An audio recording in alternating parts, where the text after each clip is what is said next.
Council, Calexico Redevelopment Successor Agency, Calexico Financing Authority Planning Commission meeting. Meeting is now in session. Called to order at 7:07 p.m. Madam Clerk, roll call. Mayor Norton. Present. Mayor Pro Tem Legaspi. Present. Councilmember Thailenda is absent. Councilmember Marquez. Present. Councilmember Calderon is absent. We have quorum. And Thank then, you. real quick for the record, I want to do on report that Councilmember Thailenda did participate during closed session in person.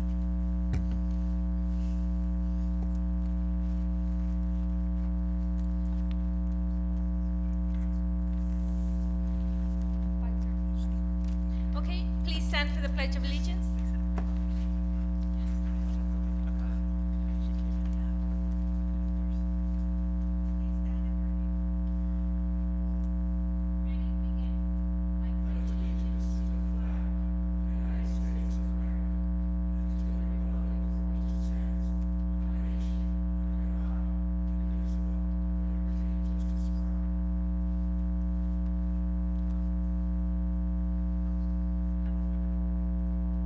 Ready to begin. Together we pledge to provide effective and efficient services in a courteous and respectful manner to improve the quality of life for all in our unique border community, Viva Calexico.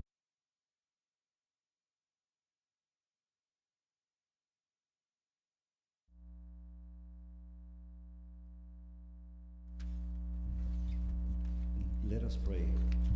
Heavenly Father, we thank you for the leaders you have placed in this city council. We ask for your wisdom and guidance as they deliberate on the matters before them today. Grant them discernment, the spirit of unity, and the strength to make decisions that are just and beneficial for all the citizens of our community. May your will be done in all that is accomplished here today. In Jesus' name, amen. Thank you. Please be seated. Closed session announcement, City Attorney. Thank you, Mayor. We have no closed session announcements. Thank you. Okay, thank you. Approval of the agenda. Do we have a motion to approve? I'll make the motion. Second. Okay, roll call, Madam Clerk. Mayor Noricumbo. Yes. Mayor Pro Tem Legaspi. Yes. Councilmember Romero. Yes. Yes. Okay, thank you. We'll start with presentations. Imperial County Public Works update and road projects.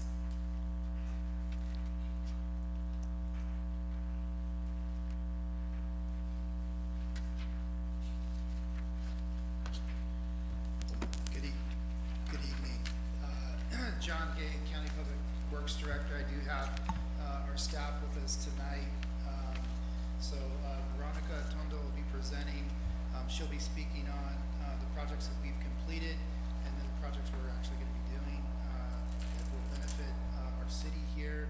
And then I'll be speaking with regards to the traffic study. And then Claudia Valadez, she's going to be speaking about our outreach program and then what your city residents can do if they're concerned about roads.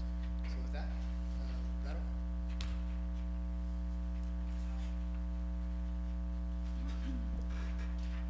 Thank you, John. Good afternoon, everyone, honorable council and everyone. We're here to present. I'm sorry, is the microphone too close? We're here to present an update on some of the projects that we have been working on in the area of Calexico.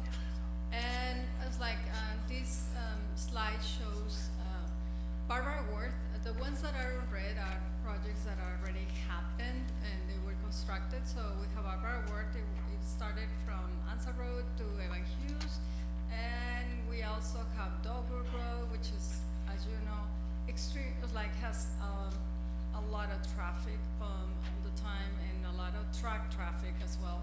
We also had just like a recent project that was along Clark Road. These three corridors are very important in the county. As most of you are aware, and you know, like I used to work in the city of Calexico and live here, so this is very close to our heart, and have, it's like everyone, it's like a good percentage of the population in the county goes through these roads, to go across the border, or, because a lot of businesses are nearby the border. So this is extremely important. We had good emphasis in these projects. We also had 2 bridges that were, unfortunately, they failed very close to each other and at a very close time from each other, which was Dogwood Road Bridge at the, just like Willoughby intersection, and and the Clark Road Bridge over the Central McKenna. So those 2 bridges, and I'm gonna show you a little bit of what we have. Before I go to the next slide, I want to point out that the blue highlighted area is for our future project, which I know that, and we are very aware that Bowker Road is in a very bad condition and it needs to be repaired, and that's, we have very good news in regards to that corridor. So moving on to the next slide. Okay, I'm sorry, I think that I moved the other way. So, okay, this is a picture from Barbara Worth, taken from just like the overpass from 8. And this is Dogwood Bridge. On this road, this was an extraordinary project because we had so many constraints with the utilities and the restrictions from the IID, underground and overhead.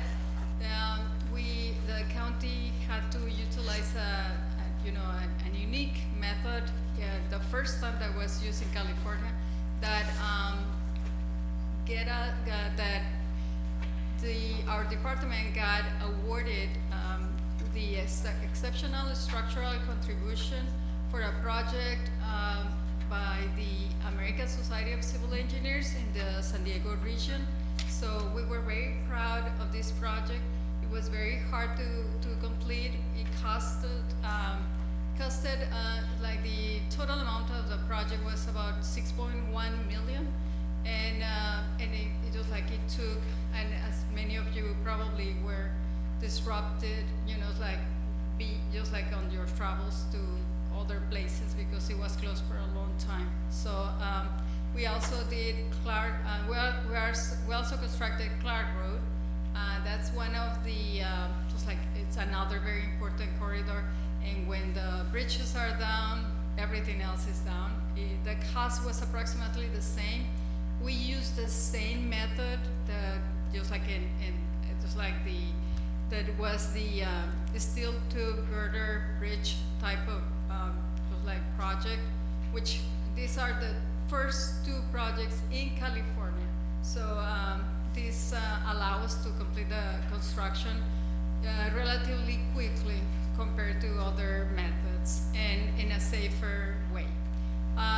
Moving on to the proposed projects that we have. Actually, the projects that we are working on the design so we can construct this, if you see on the north part, it's Bowker. This is the Bowker corridor. We have 3 different projects. One is on the north end, well, not north end, but towards the north part of the corridor, which is from the McCabe intersection all the way to Evan Hughes.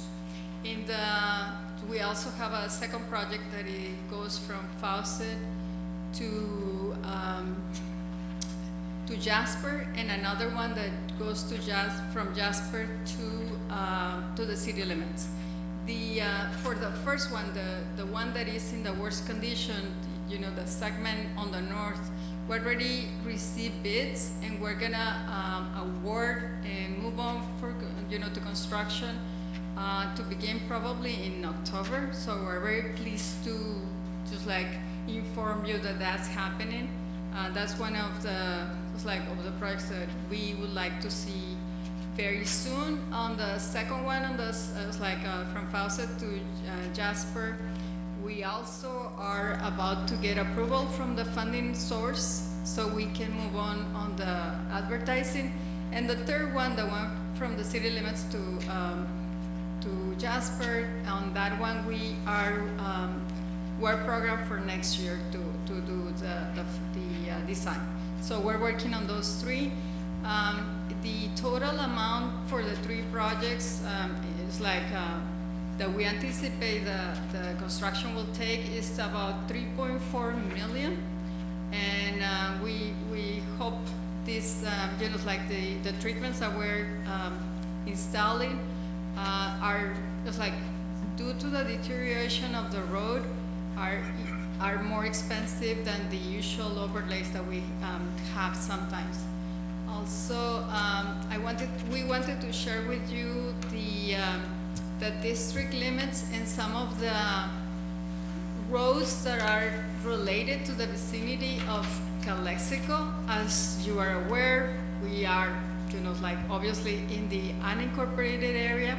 So we just wanted to point out some of the roads that are in the radar, and we understand that are extremely important and that we need to work on those.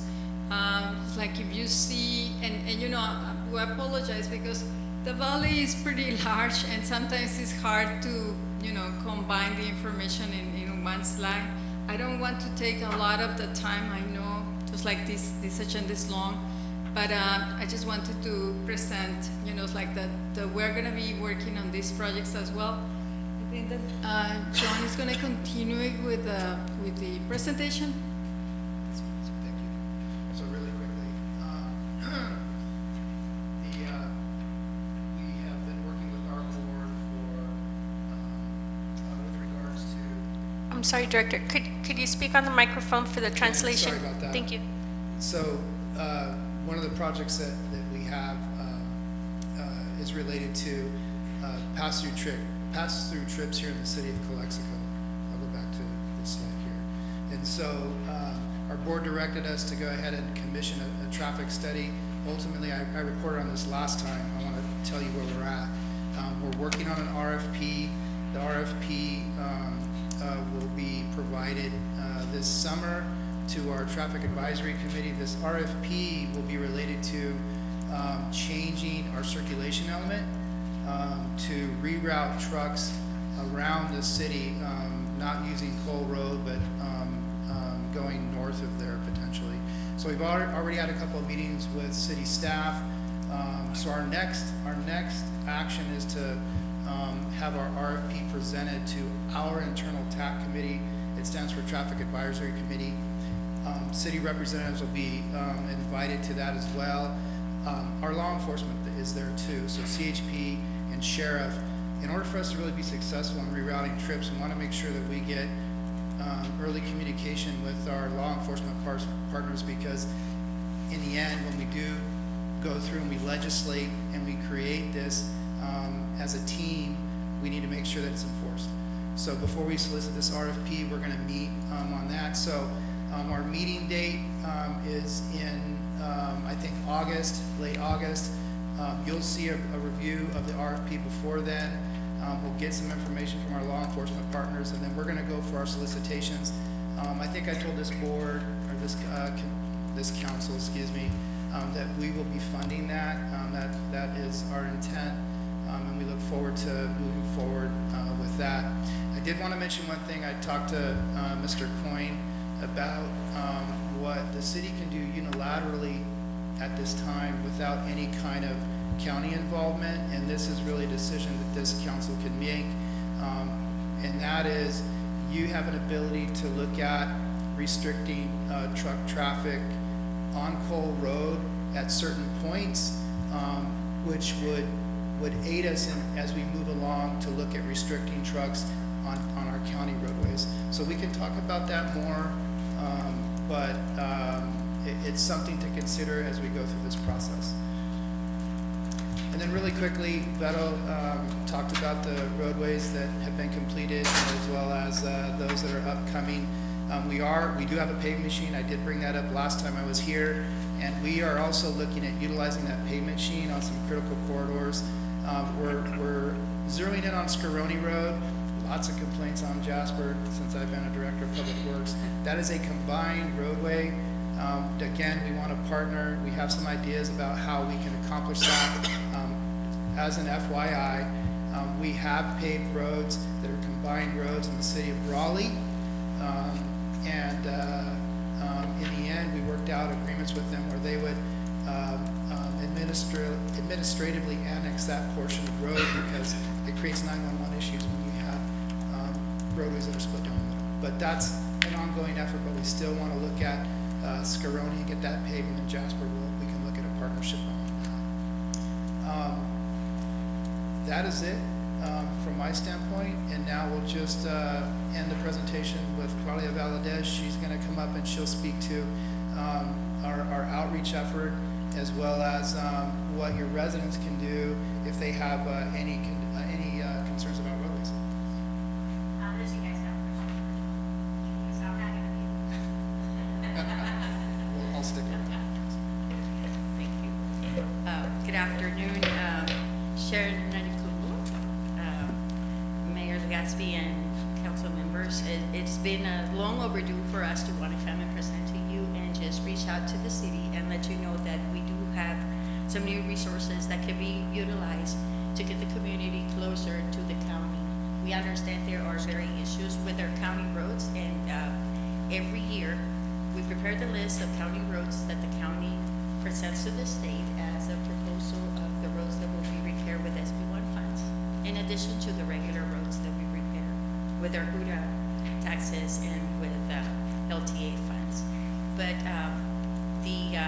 the proposed list will be presented to the board on the 24th, and these flyers that we distribute and are also posted on our website, they just ask for the community to give us their priorities. If they have a county road that they would like to see repaired, and it's not just for potholes, it's not just that needs to be repaved, it could also be infrastructure, it could also be, do we need a signal light in this intersection? The funds can be used for different projects. And even after the list is approved, we want to make it a purpose to have this communication open between the community members in the Calexico area and the county, where they can reach out to us and say, you know what, maybe you've already submitted your list, but the next time, this is our priorities. And we're going to be leaving some forms with you, and they're posted on our website. We'll receive the forms and we tabulate them, and then we're just keeping track of them, and we wanted to make sure that we keep the public the attention that they need, and that they have a say-so. And we want to just make ourselves available to them. I wanted to thank Ivan Negrete, our assistant engineer. He's over there. He was driving the roads to prepare these maps for you. He was driving them around. He was preparing everything, and he was great. He's from Calexico, so he has alternative motives, right? He wants to see all the roads repaired, but he's one of our engineers, and we're just very happy to have him with us. We also wanted to share with you that there is an app, and it's in your packet. If you scan this bar, you can submit, you can download an app in your phone that would allow you to submit a road condition report directly to us. Once you set up your user, you have your email, your phone number, and it would automatically submit the request and send you a report letting you know that we received it. The beauty of this is that when you are driving and you see a pothole, and it happens to me all the time, I don't know which street is between this and that. Where is it? So it's fine to find the exact location to report it. But with this app, you can actually click, and it has a GPA locator, and it will send it to us. You can also add a picture of the condition that you're trying to report. And it's not just for potholes, it could be for illegal dumping on the side of the road, or an unsafe condition in a road. For if you're in one of our parks, like Westlake, Salmon Lake, Red Hill Marina, you can reach out to a park ranger, and it will direct your call to a park ranger. If you need assistance, if you want to report a safety concern, and if you just want to reach out to us with any other concern, you can use that app to communicate with us. And we want to keep the line of communication open with the public, and we want to share that, the app that is available with you guys. Thank you for having us. Any of you guys have any questions? Thank you. I do. Ms. Paredes, can you share your app with the city of Calexico so we can use it? Yes, of course. For Public Works, maybe get in contact and see what they're using, because that's something that we've been wanting to implement, Yes. so. I'll send it over to you. And what is the deadline to submit the forms for the citizens? Because we would also, maybe we can share those forms too. You said you're gonna present the list on the 24th? The list is gonna be presented to the board on the 24th, and we can modify the list up to the last minute, but it's a living document that if, for example, there is, during the Hillary storm, we had already assigned funds to certain projects, but because it was an emergency and we had to take care of roads that were, washed off, we revised the list and we just go back to the board and make adjustments to that. So if at any time we receive a report that merits a safety issue, we can consider it and take it back to the board and add it to the list. Okay. Did you have something to say? I just, No? if there are no more questions, we just want to thank you for your time. We are very sensitive to our city's needs, and we are proud of our employees that are from here. So these bridges that were done from Bobby Urania, who grew up here, Patricia Urania, we are close in terms of a community, and so we care. So I do appreciate that. And if you have any questions or any concerns, please feel free to. Thank you. Do you have any questions? No. Thank you. We appreciate. And we will be What you're sending the invite for the TAC meeting, for any member, if you guys want to advertise it in your website, any member of the community that wants to go and express their concerns regarding the traffic issues that go through. Okay, thank you. If you can send it to the city clerk so she can publish it on our website. Thank you. Okay? Over here, coming to the pension. I brought up the. Yes. Yeah, we're moving forward with that, Mr. Kim. Give us a second. Go ahead. The speaker is Mr. Jun Kim.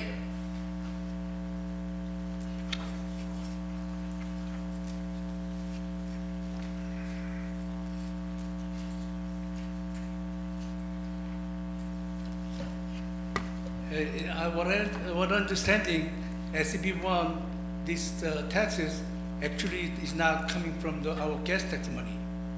Do you guys know how we funded that money, SB1? City of Calexico, 2018, they issued one SB1 that is charging us, every single residents who have a registered car, they charging extra there. So people don't see as a taxes, but they think that we are raising our what's it called, the registration fees. But actually, they're charging from there, they're getting money from there.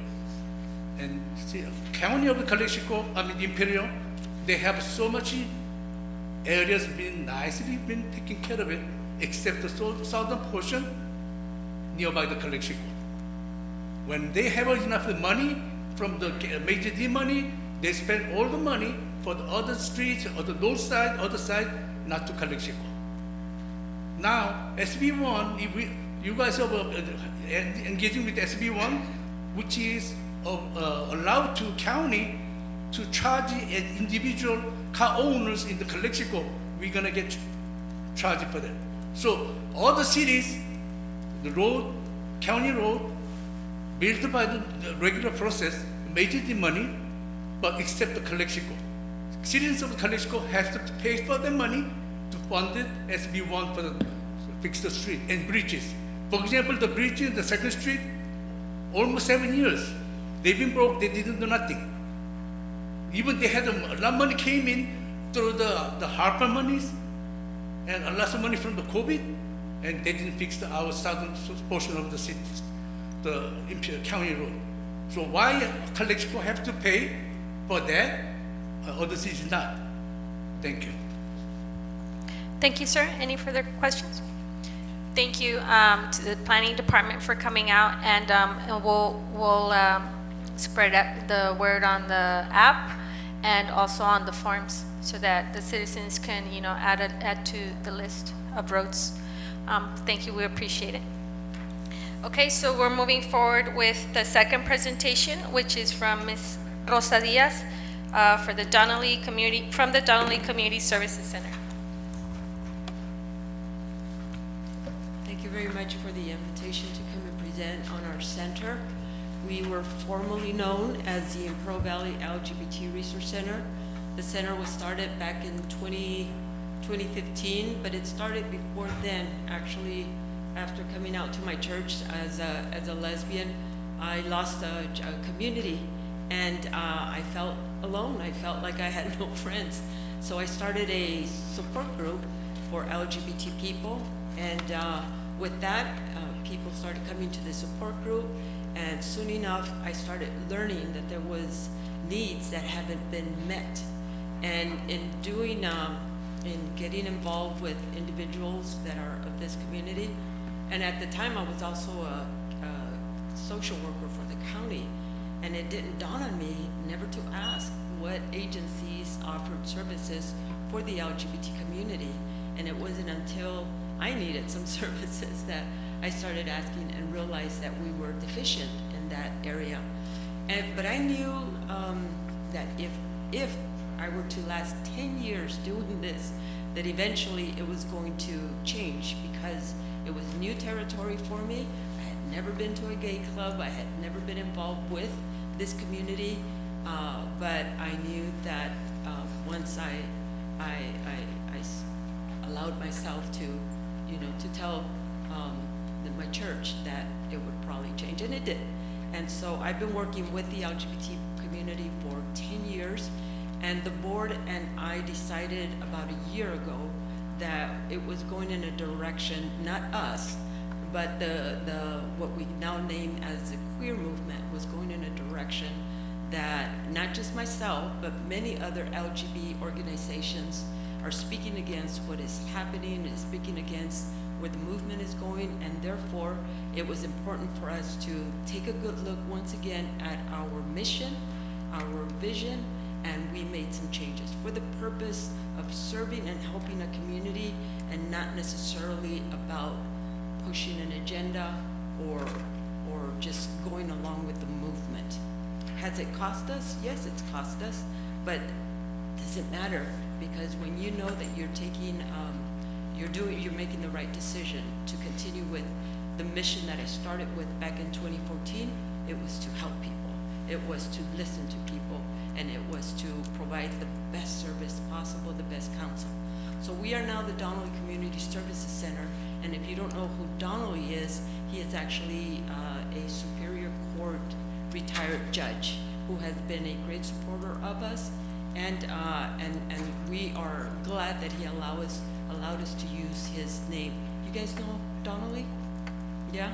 Okay. He's a great man. Anyway, with that said, our services that we had at the Impro Valley LGBT Resource Center are continuing, but we added more services, and we want to be inclusive. That means that we're not here just for a group of people, but we're here to help the entire community. We have helped people with rental assistance, mortgage assistance. During COVID, we did a lot of counseling, a lot of outreach. So we have expanded our services.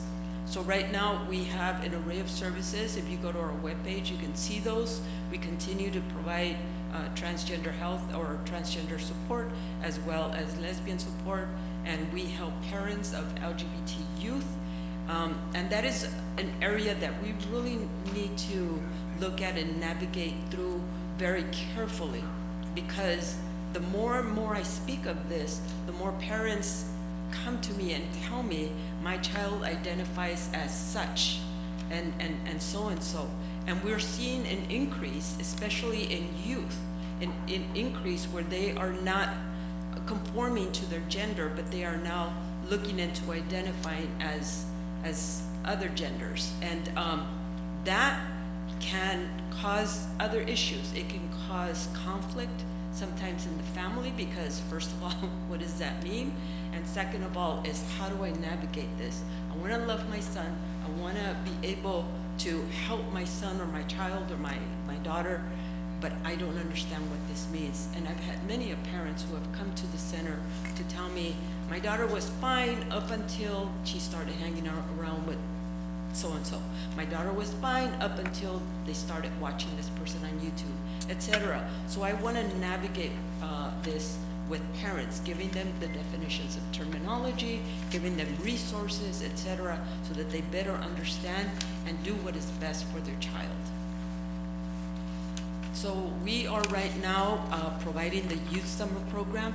This is my passion, this is my heart. I have worked with youth for most of my adult life as a correctional counselor, as a Sunday school teacher, etc. I just love working with youth.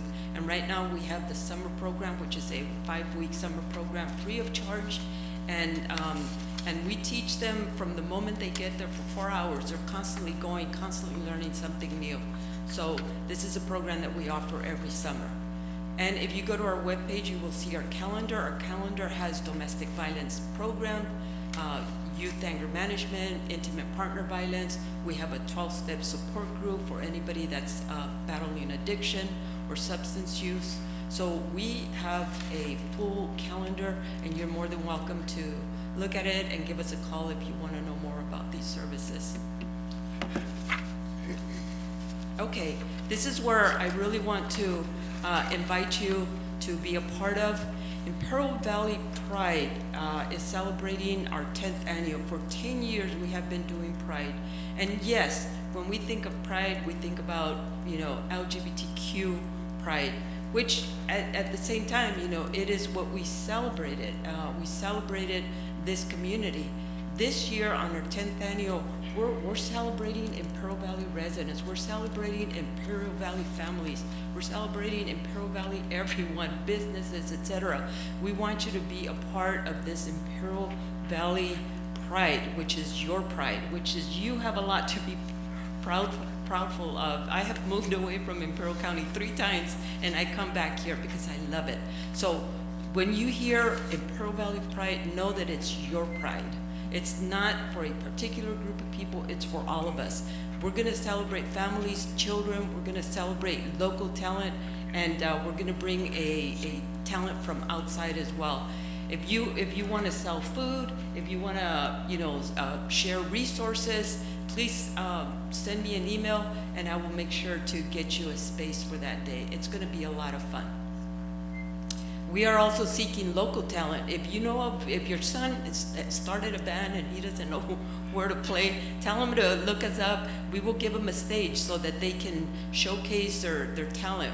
We have had people that have started playing at our Pride that are now doing well. So we want to invite local talent. We also want to invite agencies, businesses. If you want to be part of the competition, send us a 3-minute video about your agency. Do it very creatively. Dance, I don't know, do something, you know, and send us a creative video. We will show them at Pride, and then people will vote for the best videos, and the top 3 videos will get a trophy. Once again, this is about you. This is about us. This is about Imperial County. And you can go to our webpage and download the sponsorship and download the vendor, and you can also be a volunteer. So with that said, there's so much more to share, but I don't want to bore you. But I want to say that my passion is to help parents navigate through this wave of LGBTQIA2+, and you name it. They call it now the alphabet. You know, I want to help you navigate through this. I want to help you help your children to either, you know, make it through this wave without having to later on regret it. And I want to help you as well not to feel so guilty if you don't understand it and if you don't know how to help your child. So instead of being in conflict and in constant battle with your kids, let's meet, let's talk, and we're here to help. Thank you, ma'am. Do you have any comment, questions? I just want to thank you, especially I feel that, you know, being Pride Month, we needed to, you know, bring that up and encourage the community. But as a parent, I think it's very important that we understand our children. And when I met you, you really did a very good job on explaining to me what everything meant. And it was eye-opening for me, and I am very thankful for that talk. And we're here to support you, and thank you very much for coming. Thank you very much for those words, appreciate it. Okay, no comment? Okay, thank you, ma'am. Thank you, it's a pleasure. All right, now we will move forward with announcements. Do you have any announcements, Mayor Pro Tem Legaspi? No, I don't. Councilmember Marquez? I would just like to announce that today we did a swearing in of 2 police officers and 2 new police officers that, by the way, are homegrown, so they're from Calexico. And we also have a promotion to a sergeant, so our police department is now fully staffed, with the exception, since we now have a promotion, so now we have a vacancy. And I think that's all I wanted to say. Did you want to share anything on that, Chief, or you good? Well, yes, it's part of our mission to bring in homegrown talent. Obviously, we have been very successful in our homegrown people. They care more for the community. They give a little bit extra because they're from here. They grew up here. They know the ins and outs of Calexico. And it's something that we're going to push for, is try to get more and more homegrown talents to come and work for us. Thank you, Mayor. Thank you, Chief. So we are now moving on with public comment. It's limited to a maximum of 30 minutes. If additional time is required for public comments, they will be heard towards the end of the meeting after discussion and potential action items. City Attorney? Yes, thank you, Mayor. There's a time and place for the public to address City Council on any item not appearing on the agenda that is with subject matter jurisdiction of the City Council. The City Clerk will recognize you, and when you come to the microphone, please state your name and place of residence for the record. While members of the public are encouraged to participate, it is unlawful to disturb or delay the City Council meeting with personal or slanderous remarks. Please direct your questions and comments to the City Council. Thank you. Okay, thank you. So public comment will end by 8:15 p.m. Madam Clerk, do we have any public comment? Our first speaker is Jesus.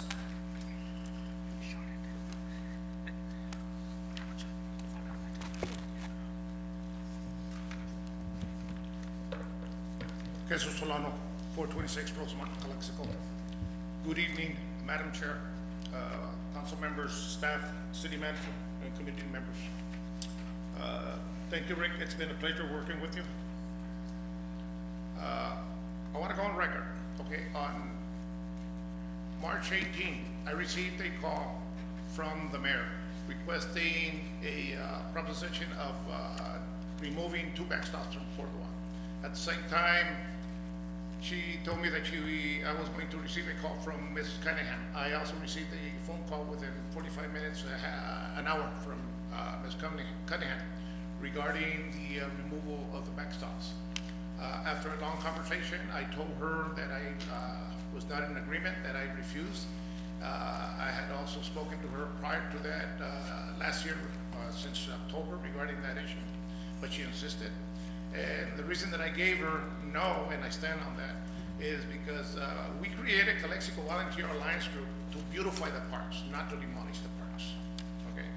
And moving on, the next topic is regarding our city attorney. Okay. We pay his patient, like we pay the patients for staff and everyone that works for the city of Calexico. I believe he's been doing a disservice to the community of Calexico, and I'll tell you why. Because his sole responsibility up there is to give you legal advice and to make sure that he guides you before this council goes off the rails. Once this council starts going off the rails, there will be ramifications. You don't want to go that route. Okay? Why do I say that? This council insists on removing 2 backstops from Cordova for whatever reason. We've heard it before. Okay? But let me tell you, okay, that will be considered misallocation, misappropriation, not by this council, by the previous council, okay? But however, if you guys go that route, it's going to be on your watch, okay? You can't turn around and blame the previous council or previous administration. It's going to be on your watch. So I would consider you, the council, okay, and staff, to get legal advice before you guys go off the rails. The next thing, this is regarding a complete breakdown on the Cordova CFDs. The residents of that neighborhood are entitled, and also the neighborhood, the community members of Calexico, we are entitled of a complete breakdown because they're gonna pay for 40 years. They've been paying for 20 years. They don't need the balance of this year, of 23, 24, okay? We know it's 1.4. We need a complete balance for the 20 years. How much has been collected, where it was invested, how it was invested, okay? And what's the balance? And the other thing is, you need to comply with the amenities that were promised to that neighborhood. Thank you. Thank you, sir.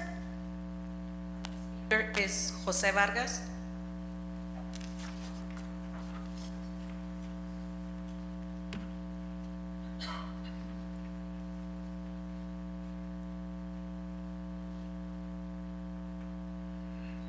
Good evening, all.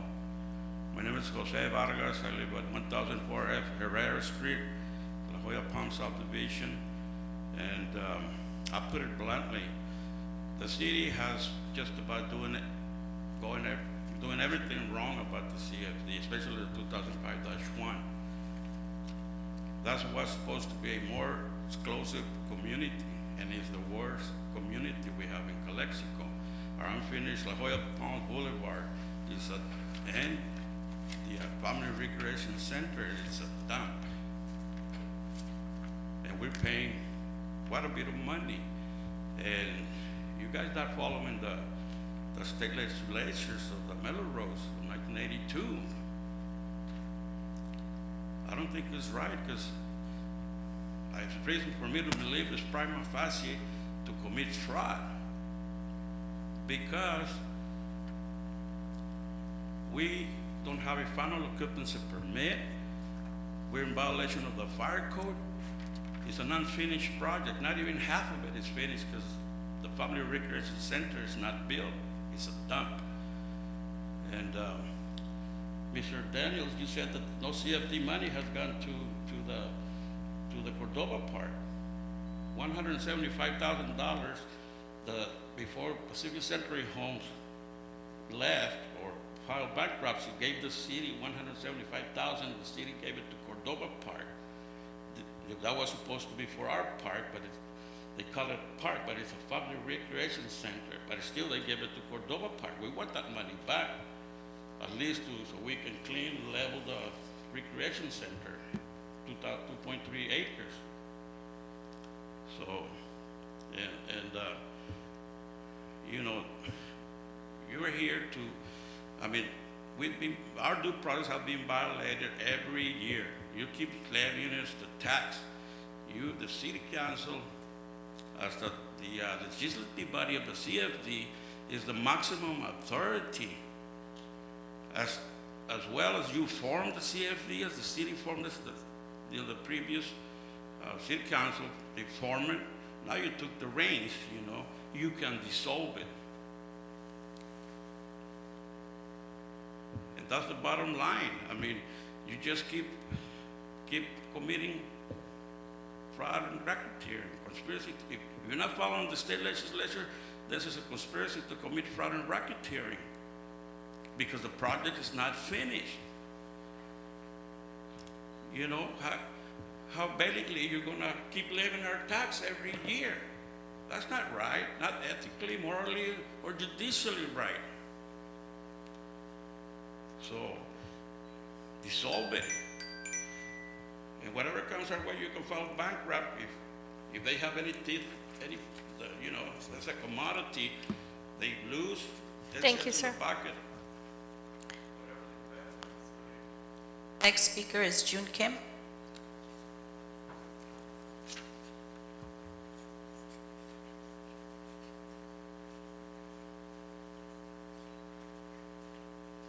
Good evening again. You might not like to hear it again, but you guys doesn't know it's not guilty. But you don't do nothing, then you're guilty. City manager was interviewed with the Ivy Press they said $120 million city of Calexico will receive it, or they're gonna do the project money, they're gonna do it. They're gonna go all over the city. But there is some big number of the money is not correct. Actually, city of Calexico has $60 million capital improvement budget and $48 million money from the bond, $50 million bond doesn't spend it. They were hiding into the bank. Nobody knows where it is. And there's another $40 million, a totally $148 million water and wastewater account. Not only that, City of Calexico making around $4 million every year, last 8 years after the 2018, there's another $28 million. So where is the money? Why this council member last year, why they insist to try to raise our water bill? So much money is there. And last year, some of the council member was not there. Just 3 pages stating our city of Calexico's whole year's budget. That's something wrong. There's a lot of they hiding. People, unfortunately, council member, they're not trained to see the budget, and very hard to find it. And even myself was 2018 was city of Calexico was saying the $7 million. The later we all figured out $40 million they had at the time they had it. So water, sewer, so much money there. And beside that, city of Calexico around $30 million. Beside the New River project, they have over $30 million money for the taking care of the street, all the issues. Major money there, we not spend it. We have our employees just sitting down there. That's it. And they look at the other portion. They don't do nothing. We have even the city manager knows. Oh, funding was so much money we have left over. Even the project money. So we not been done nothing. As council members, we duty to watch the money. As financial, we have to do taking care of the financial for the citizens of Calexico. And don't let us go down again with the high water bill and a lot of the non-service. Thank you, sir. Thank you. Okay, we have no more comments. We are now moving on to the city manager's report.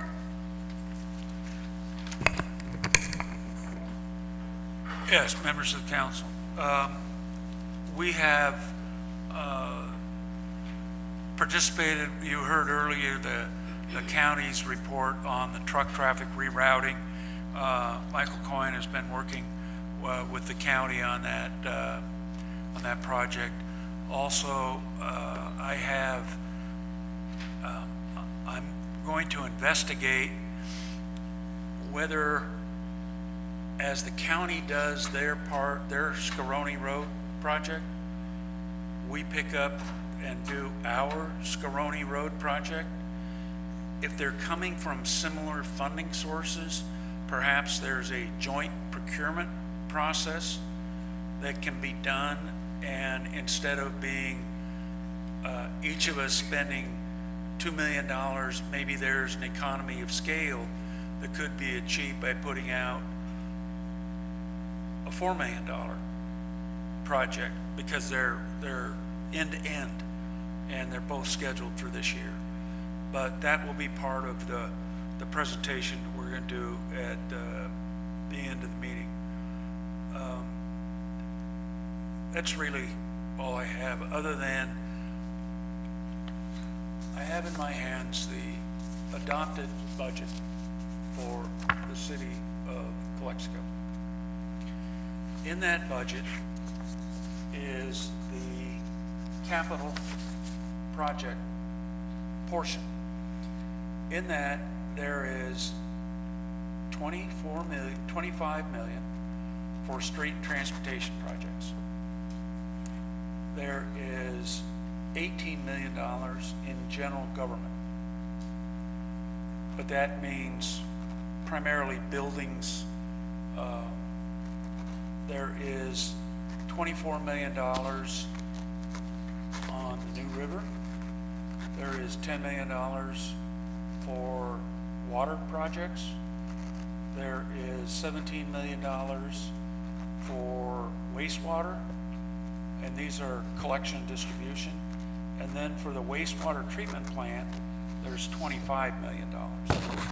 And those in total equal $120 million that is currently budgeted this year for capital projects. That was a decision by the council that adopted the budget about this year.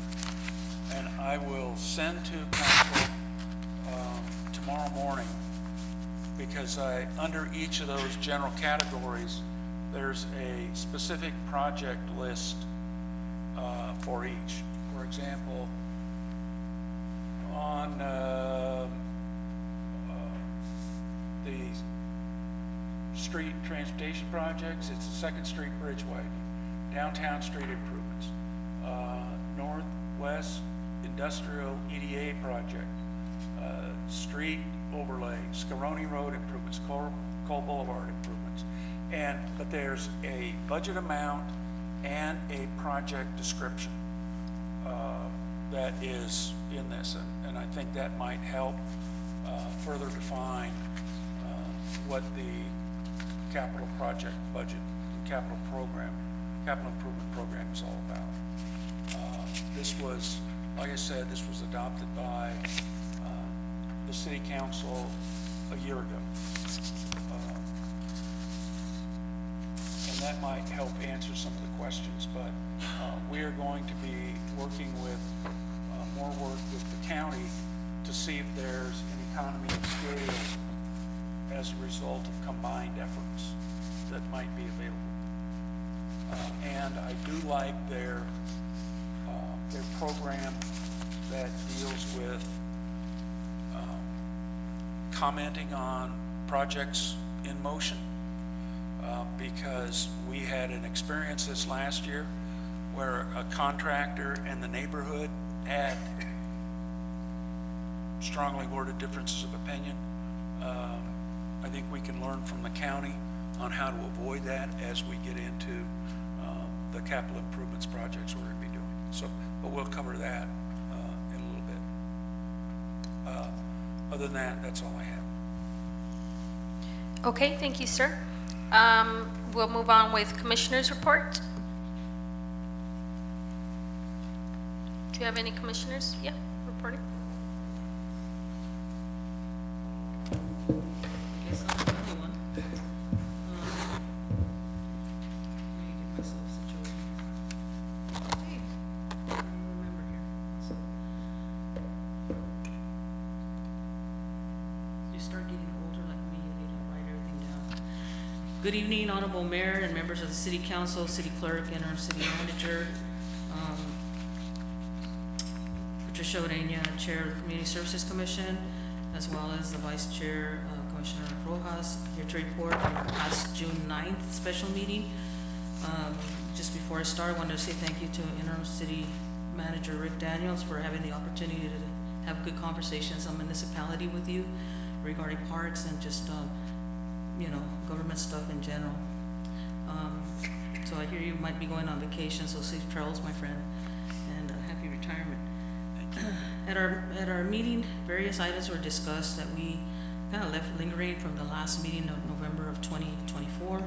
The items that were discussed were the status of Rodriguez Park restroom dugout and snack bar, the status of Heber expansion project, the status of Cordova Park, discussion on the graffiti issue, MOU with Vincent, discussion on the parade, Christmas parade, and the upcoming summer recreation and aquatics program. After much discussion, we asked what the timelines were for all these projects to move forward. Rodriguez Park, the amenities for the restrooms were available at the shop. However, the restroom door was broken into, waiting for plumber contract. No timeline was given to when it would be done so that the council can have a grand opening on this one project that volunteers worked on, so that we can give them some thank yous, as well as yourselves for the help that you provided and the city staff.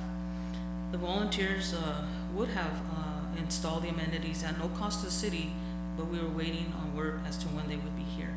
Approximately 60,000 is left in ARPA funds to replace the fencing and backstop, and approximately 35 from the Pearl Irrigation District to plant trees in that facility are still pending.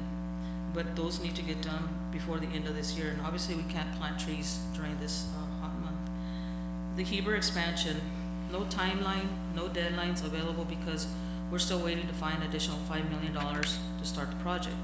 We've been discussing this since 2023 or 2 years prior to that, and the commission is concerned that the price to complete might be up to an additional 2 to 3 million due to the high tariffs, wood cost, and other amenities.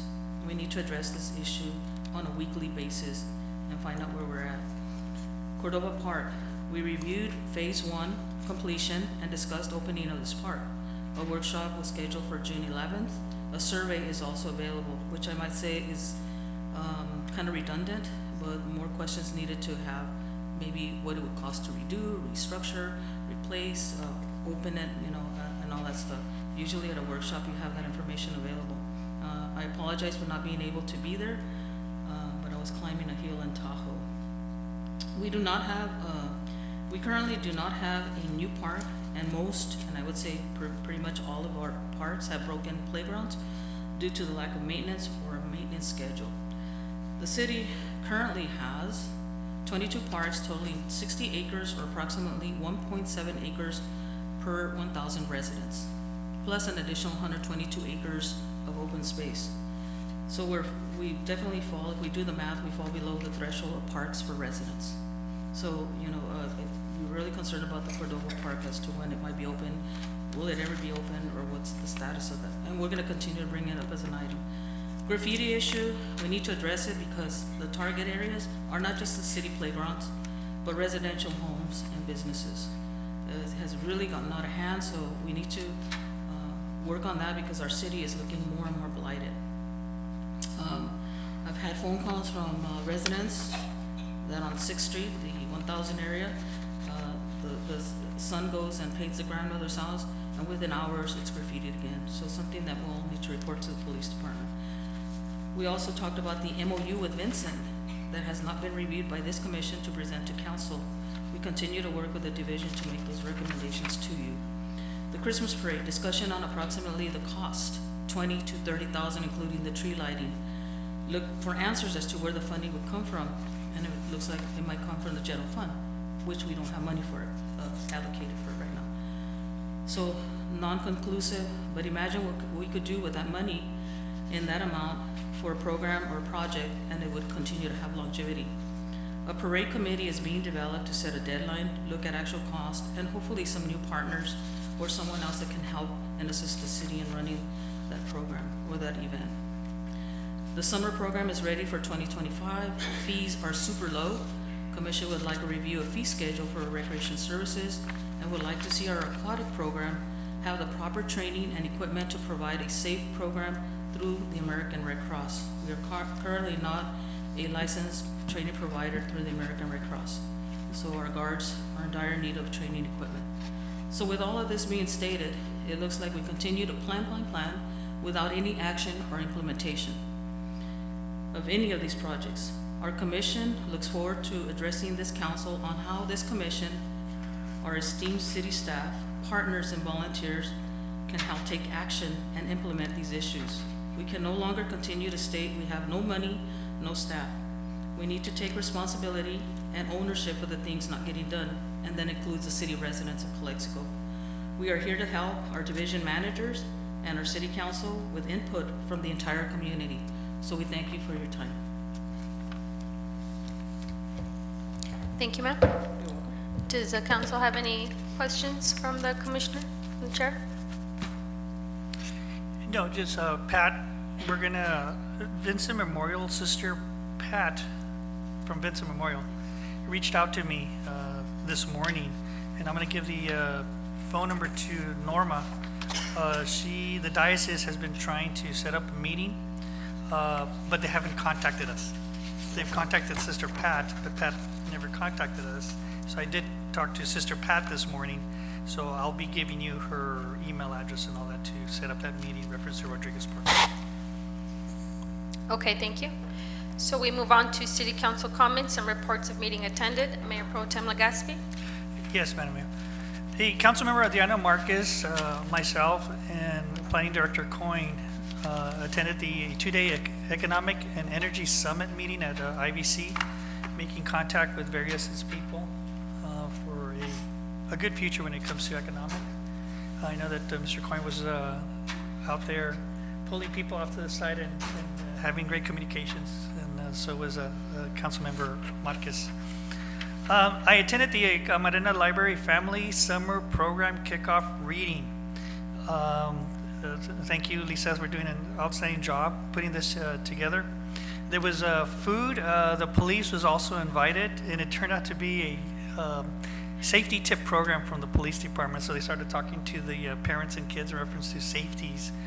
And the library board of trustees, there was a couple of them that attended, and one of them spoke to the parents, which was great. I want to thank Recreation Manager Norma Gerardo and we attended a grant award at ID, the sum of not $5 million, but $5,000 on a summer water activity program. That's activities that's going to be held for those attending the swimming pool here at the Calexico High School during the summer. So thank you for that. Council, some of us attended the first commission meeting for community services. Like the mayor said, we attended a promotional event today with a sergeant that was appointed, and two homegrown individuals that became police officers. So I'm excited. They came up the ranks as such as police explorers, and I know for a fact that they're going to do a very, very good job. I want to thank also Lily Falomir, reference to the restrooms. The bathroom was installed within the last few days. Saturday or Monday. Thank you, Lily. I know that that was a question, a topic, a hot topic. So thank you for making that happen. That's all I have, Madam Mayor. Okay, thank you, Councilmember Marquez. Good evening. Since our last meeting, I was able to attend the Park Commission meeting. Very informative, like Pat just reported on it. So they were a lot of talks and a lot of concern in regards to the Christmas parade and how we're going to be able to fund that. And also a lot of talk about what it's going to take for the city to rebuild our parks, because I know it's one of our main issues. We're very concerned for our children, for our youth, and for the whole community to be able to have usable and well-equipped parks. We also, the mayor and I, were able to attend a meeting with Grand Plaza Outlets, and they're going to be putting July 4th celebration, and they are going to be providing all this for the community to attend. We also spoke in regards to new projects and how we can also work together with them in order to alleviate a lot of the traffic and also help their businesses to increase traffic increase traffic to their stores by rerouting traffic to them. I was able to attend the Cordova Park Town Hall. I want to give kudos to the employees and everybody. It was very well put together. The community came together, gave us their information, and also we were able to see and hear what their needs are for that park. I feel that it was very informative, and we're hopeful that we're going to be able to address those concerns for them. Like mentioned before, I was able to attend the Economic and Energy Summit, very informative. And also, last but not least, our budget meeting, very informative as well. And we need to make sure that we're moving forward. And I just want to touch on the budget meeting itself. Thank you, Ms. Carla, for providing that for us and being so accommodating. And that's all that I have to report. Thank you. Thank you, Councilmember Marquez. I'm not going to repeat any of the meetings we all attended, only that I met with staff from Senator Adam Schiff's office. It was an introductory meeting. We spoke about the border traffic, about environmental issues like air quality and the new river. We spoke about the airport and the EMS calls for service at the port of entry. So we're going to continue those conversations and see, how the federal government can assist our city with all the load that we have to bear. So that's it on my report. So we'll move over to the consent agenda. Do I have a motion to approve? I motion. Do I have a second? A second. Roll call, Madam Clerk? Yes. Yes. Absent. Councilmember Marquez? Yes. Councilmember Calderon is absent. Motion passes. Okay, thank you, ma'am. We move over to discussion and potential action items. Item number 10, authorize our interim city manager to sign agreement with CGI Digital for the community video tour program and for the mayor to sign the introduction letter. Madam Mayor, I'd ask Norma to give this report. It's pretty self-explanatory, but she's the one who identified this opportunity. Go ahead. Thank you. Good afternoon. We were approached by this opportunity to collaborate with this agency. They're providing introductory videos for free to the county and some cities. The city of Brawley, Imperial County has already participated, and what they do, they highlight what the city has to offer. We would get together, I'm guessing the mayor, city manager, planning, building and planning, myself, and whoever is decided to be part of this group, and come up with what we want to highlight from Calexico. And those videos we can use to promote Calexico. We can use those videos. We need to, the only thing that the city needs to do is to place those videos on our webpage, on the city webpage. It has to be on the homepage. I can email some samples that are already done so that you can see what it looks like. I think it's a great opportunity. It does not cost the city anything. The introduction letter, once it's signed, it's provided to the businesses, to the local businesses, in case they would like to be highlighted during the video. They can participate by providing some, I'm guessing, financial incentive, and that's the way they can offset the cost of producing the video for us. But let's say no business is interested, the city still gets the video for free. Okay, does anybody have any questions? Mayor Pro Tem Lagasse. No, I think this is good. I mean, anything that has to do with public relations, anything positive, showcasing our city, I think it's a great idea. Thank you. Councilmember Marquez. This is for, excuse me, for Mr. Coyne. Do you think that this would definitely help us when promoting the city? Yeah, in fact, I reviewed some of the videos from the other jurisdictions, and they would be beneficial to the city. In fact, we discussed including them, embedding them into our website, so that because these are drone videos, it's drone footage, and a lot of cities in their homepage, they have drone footage that replays as part of the website, and so that would be an opportunity to do that and revamp our homepage. Okay, thank you. Okay, I don't have any questions. Do we have a motion to approve? I'll make the motion. Do I have a second? I second. Roll call, Madam Clerk? Yes. Yes. Absent. Councilmember Marquez? Yes. Thank you. Item number 11, introduction and first reading of an ordinance establishing an automatic 2-year extension for active and recently lapsed non-cannabis discretionary project approvals. Good evening, Honorable Mayor, members of council. This first reading and introduction of the ordinance would extend entitlements that have lapsed due to, primarily due to COVID. As you recall, there were a lot of shutdowns and supply chain disruptions, and we've had sustained staffing shortages and attrition. And so what I've discovered since I've been here is that a lot of these developers are coming back to the city to try to reinitiate their projects. And we've discovered that their entitlements have lapsed. And it is for them, time is money. And to reapply and to go through a public hearing process again, it would be costly to them. And of course, this would retroactively extend those lapsed projects. It would also extend projects that are about to expire by an additional 2 years, which would give them more time to initiate their projects. So this supports the economic development goals of the city, and we'd be able to get projects off the ground very quickly with this ordinance.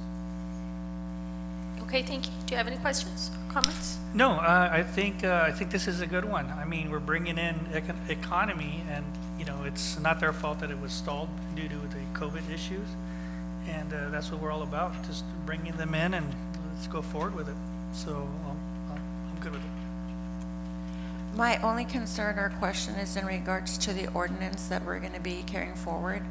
We did speak before into regulating this industry a little bit more.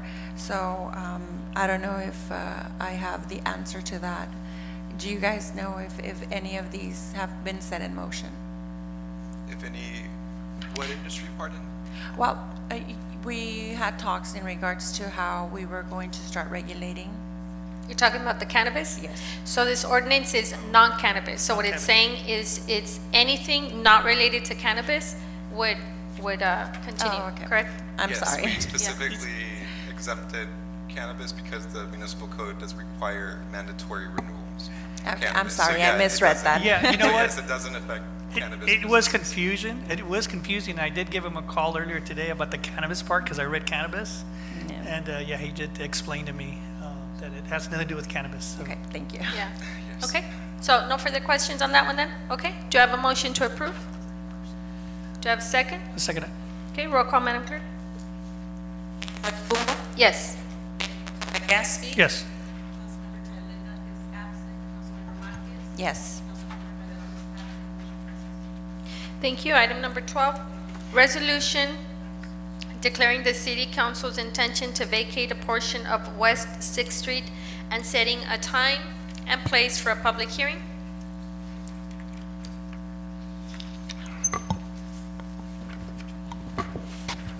Good evening again. On July 26, 2022, Mr. Marco Antonio Madrigal Camarena, applicant, submitted a uniform application to the Planning and Building Department for the vacation of a portion of West 6th Street, approximately 120 feet west of the intersection at Emerson Avenue and east of the railroad tracks.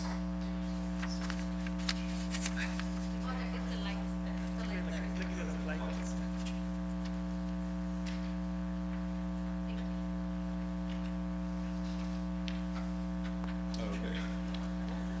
Maybe that's a little too dark. So this has been an ongoing project for almost 10 years. So initial discussions on the vacation date back to 2019, when the applicant submitted a formal letter requesting that the city of Calexico vacate the subject portion of 6th Street to facilitate the development of a private parking lot for the applicant's business. The applicant had previously been displaced from the site along Cesar Chavez Boulevard due to the roadway improvements that occurred there back in 2016.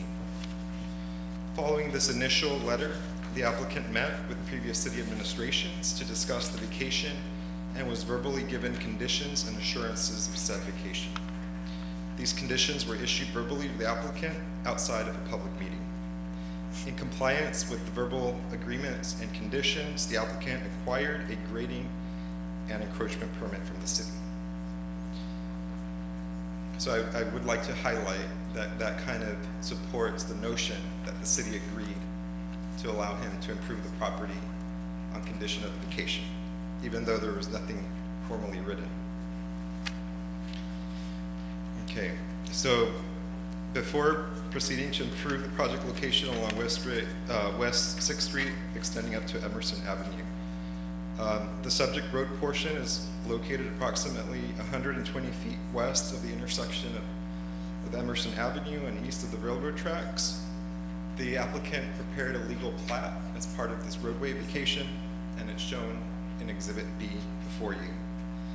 The adjoining properties are located within the industrial zone.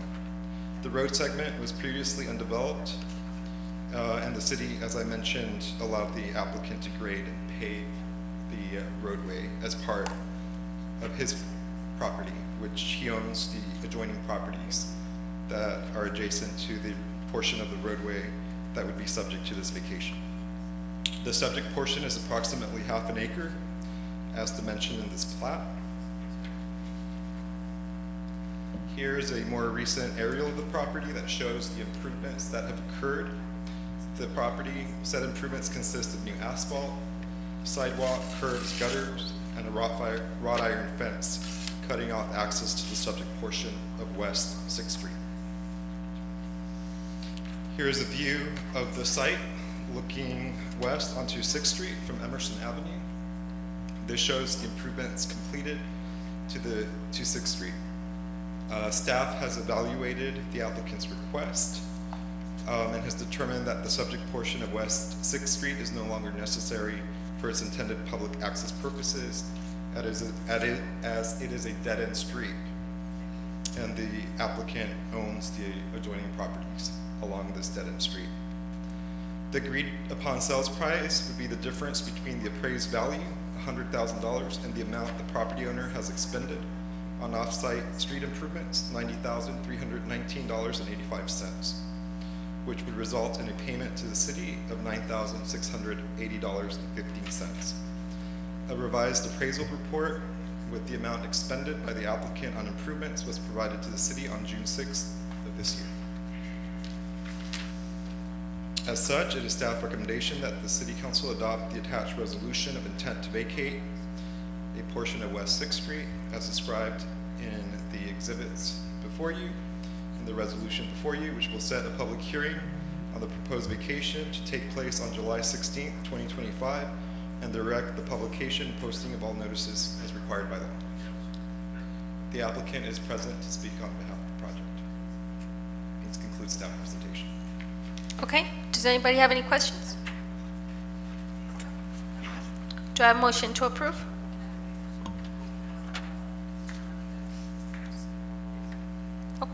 Okay, yeah.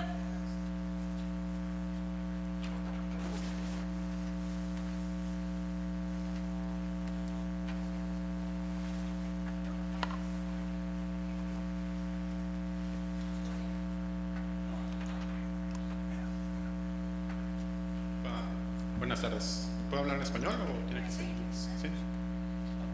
¿Hay algo en específico que tenga que mencionar, señor Cohen? No, si quiere mencionar algo del proyecto. Sí, claro. Bueno, como ya había mencionado el señor Cohen, este proyecto tiene ya mucho tiempo. Tiene desde el último finales del 2018. Más que nada lo que quiero que sepan es que le hemos hecho muchas mejoras, hemos invertido mucho dinero, mucho tiempo y siempre hemos hecho lo que nos han dicho aquí en la ciudad. Desgraciadamente a lo mejor el proceso no es el adecuado, no se siguieron a lo mejor los lineamientos que debimos, pero no es por nuestra culpa, siempre seguimos las órdenes que nos decían aquí. Es una lástima que yo he escuchado a lo largo de todas las administraciones con las que yo he estado trabajando que me dicen que no tengo una carta escrita, que faltan documentos para hacer más formal todo esto, pero aún así es lo que a mí se me dijo que hiciera. Tengo planos firmados, tengo permisos, todos hechos, entonces yo con la esperanza de que una vez que tenga yo todo esto, ya pueda seguir continuando. Y lo único que pasaba con el tiempo era que se postergaba, porque había muchas rotaciones aquí en cuanto a personal. Entonces, la idea es hacer una mejora para la ciudad también, o sea, que generar un negocio. La intención de tener un negocio propio es que con el tiempo mejore. Entonces, la intención yo de tener este estacionamiento es que al final del día sea un lugar que ayude a la ciudad a verse mejor. No un estacionamiento de tierra, sino que la intención sería a lo mejor tener un estacionamiento pavimentado con algunas mejoras, con cosas para los carros eléctricos, en fin, mejorar al final del día. Esa es la intención, pues eso es lo que se busca al final del día. Espero podamos, que nos puedan apoyar con este proyecto porque significaría un gran futuro para nosotros. Es la esperanza de siempre mejorar con el tiempo y y es lo que nosotros buscamos. Muchas gracias. Okay, thank you, sir. Do I have a motion to approve? I'll make the motion. Second? I second. Okay, roll call? Yes. Yes. Yes. Okay, thank you, ma'am. Item number 13.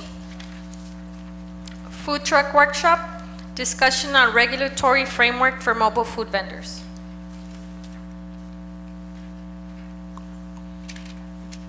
Good evening, Council.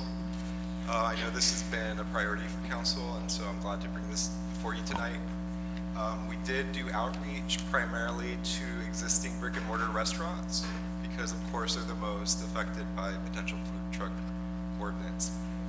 And later on, the idea is to involve the food vendors, which will, of course, want unrestricted permission to operate throughout the city at all hours. So we kind of have a predetermined notion of what that request would look like based on the input we've received or we've looked at for other cities. So, as you're aware, the food truck industry is growing, often started by small business owners and serving as incubator facilities for future restaurants. They face regulatory and logistical challenges. Mobile food facilities include processing trucks that cook food. Those are your typical food trucks, and non-processing trucks offering prepackaged items like ice cream. So those are your typical ice cream trucks. So there is a need.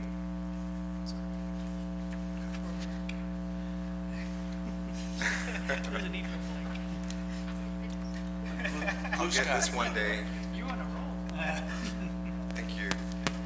So there is a need for a clear regulatory framework in order to allow for food operations in the city. This framework will support economic development, ensure public safety, respect neighborhood integrity, especially for those residential neighborhoods that may be affected by noise and litter that accompany food trucks. And it's important to create an ordinance that complements existing brick and mortar restaurants. The Calexico Municipal Code does not currently specifically regulate mobile food trucks, allowing them mainly as catering services at special events. Sidewalk vending is allowed under state law under Senate Bill 946, but is prohibited in our downtown area.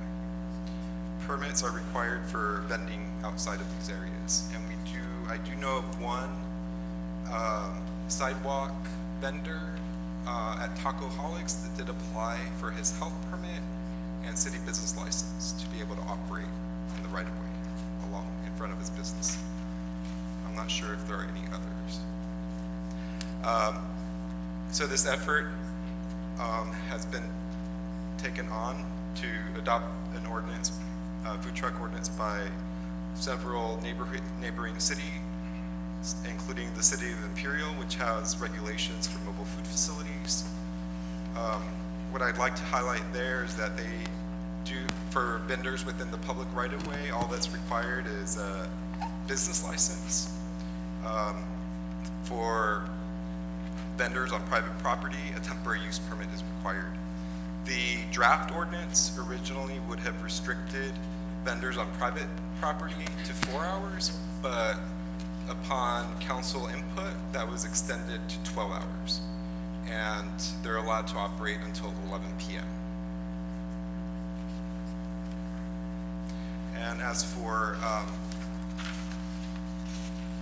the non-processing mobile food facilities in the city of Imperial, the original draft ordinance proposed a 1 hour limit where the food vendors would be able to stay stationary, and that was modified with the adopted ordinance to an 8 hour duration, but not past 10 p.m.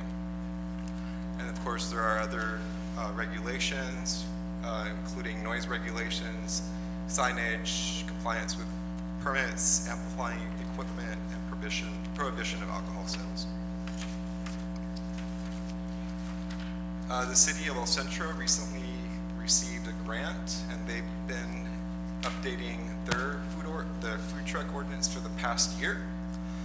And thus far, this is what they've crafted. El Centro's proposed ordinance for mobile food vendors includes permit requirements, general regulations, and specific guidelines for sidewalk and private property vending. Vendors must adhere to health and safety standards, location restriction, and operational guidelines to ensure public safety and cleanliness. They're proposing to allow, similar to Imperial, to have a 12-hour maximum time limit on private property for vendors.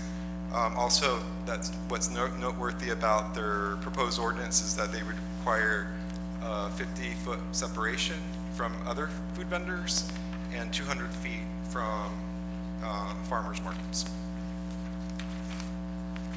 So now that brings us to crafting our own ordinance and the issues we should consider. So council needs to decide on food truck locations, including private and public property, residential zones, downtown area. Considerations include balancing accessibility, minimizing disturbances, and supporting special events. Should there be designated zones? You also have the ability to restrict food trucks to certain uses. For example, in the city I worked for, the council decided to restrict food trucks solely at breweries.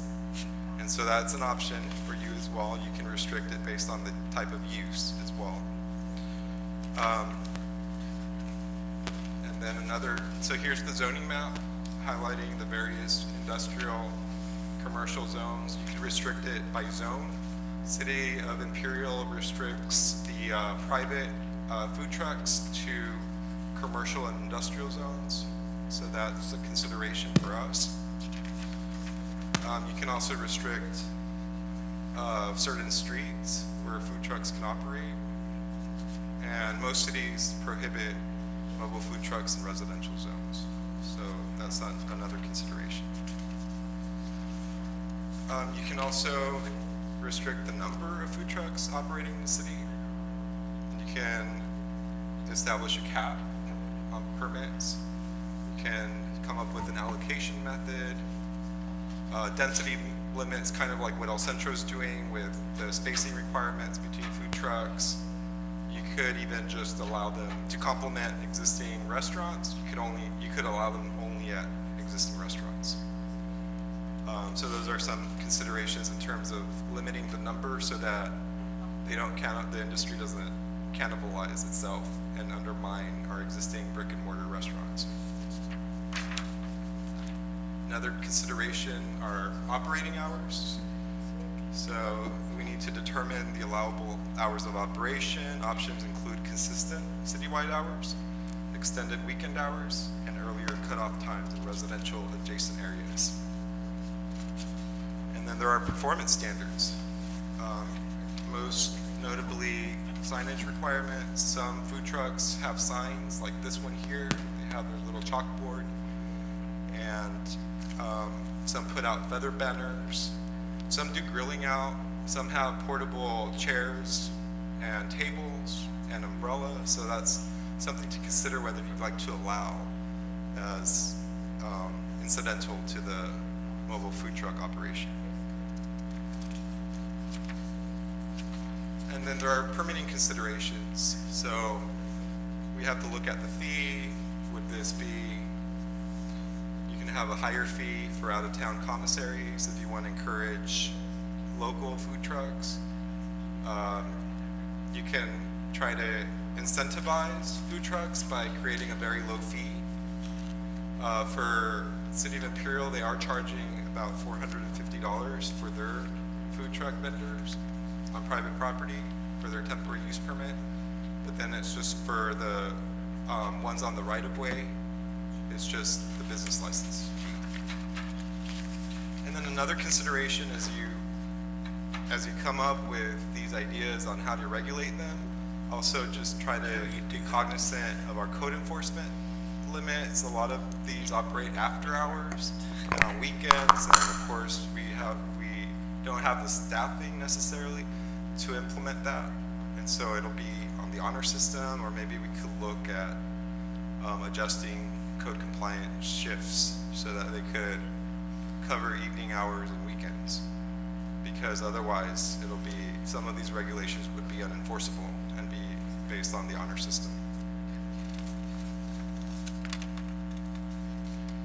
And so, based on your direction, we'll craft a mobile food ordinance and come back to you with the draft ordinance. We'll continue to engage with the public. We'll start reaching out to food vendors. We did post this on social media, so there might be people here in the public that may want to provide testimony on this item. But I'm here to take copious notes, so let me know what you'd like. Thank you. That concludes. Madam Mayor, might I add, what this is not a hard proposal. This is very much in a state of flux. There are a lot of people that this needs to be talked about. Michael's done a good job of identifying the issues. What would be most helpful if you could individually have conversations in the community and come back with suggestions about should we allow any in residential adjacent areas?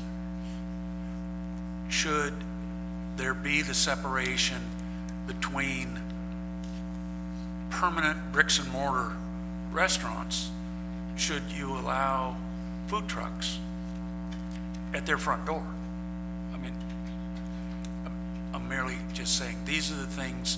So what we tried to do is for you guys to think about it and to provide your input, and then we'll be talking to a lot of other people, and then to try and roll together something that makes sense, and then have a public hearing, and then you'll decide through the normal policy development process. But I don't want anybody to think this is the staff's proposal. It's not. It's merely, you ought to consider this a white paper or a talking paper from which decisions will be made in time by this council.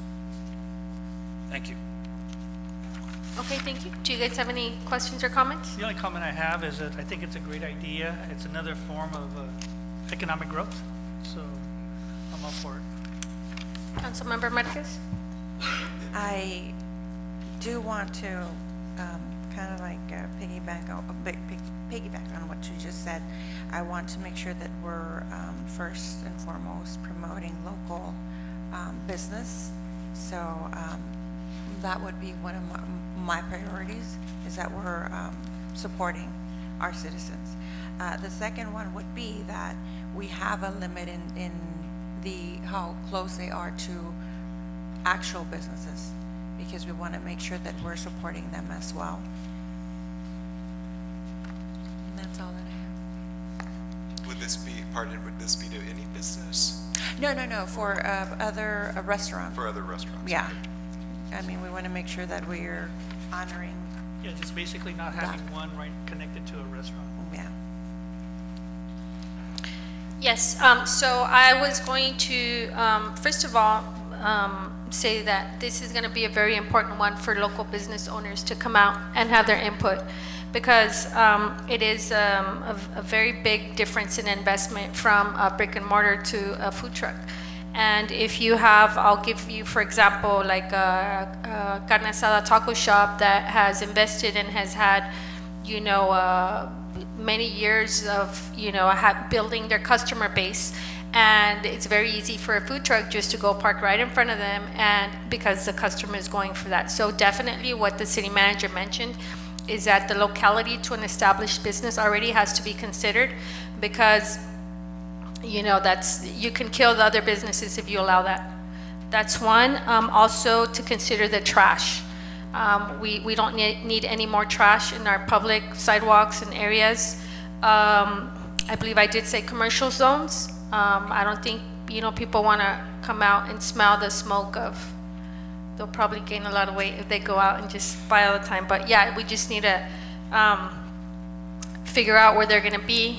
And also limit the amount. We don't want it to be like, what happened with the cannabis, that it was just a free-for-all and everybody came and everybody applied. And I would prefer, like Councilmember Marquez said, if we can limit it to local business owners, or at least give them a priority. I just don't know how you would figure out if it's a lottery. That's probably the most fair way. And also, last but not least, we need to figure out how we're going to coordinate with the county health department to ensure that they know that they're checking their commissaries and that the areas are maintained clean. And that's all I have, but I think the next step we need to take is start a town hall, invite the business owners and get their input. And the people that want to have their food trucks as well. How about food truck courts? Do you envision Yeah, I mean, allowing something those like were, that? yeah, those are nice when you have an area, but that it's a matter of, is it gonna be private or public? I don't know. It could be on public property. For example, it could be like one notion is to have it at Friendship Park. Now that they're trying to, the GSA is trying to occupy that as part of their improvements, the port of entry, and they offered to pave it for us for food truck court. I know San Diego State has been asking for food trucks for their students. So, they've always said like, hey, they even put up signs on their billboards. I mean, we definitely need to look a location. I mean, a truck court is always nice to have, because people can go but like I said, that could be part of the ideas for the workshop. Yeah. Thank you. Okay, moving on to item number 14. Approval of the purchase of a Type 1 fire engine using COVID-19 reimbursement funds and a budget amendment resolution to allocate funding. Good evening, Council, Honorable Mayor, and members of... He was asking if we were going to take any action on it, but it was just a presentation, correct, for the food truck? Yes, it's just Okay. a presentation. It's just a workshop item. On item number 14, good evening, Mayor and members of the council, staff. We're bringing to you a recommendation that the City Council and the City of Calexico approve the allocations of available COVID-19 funds, which are reimbursement funds for the purchase of a new Type 1 fire engine. The recommendation would include the approval of allocating COVID-19 reimbursement funds that we just received from FEMA, OES, in the amount of 1.2 million. It was $1,252,520.21 for the purchase of a new fire Type 1 engine.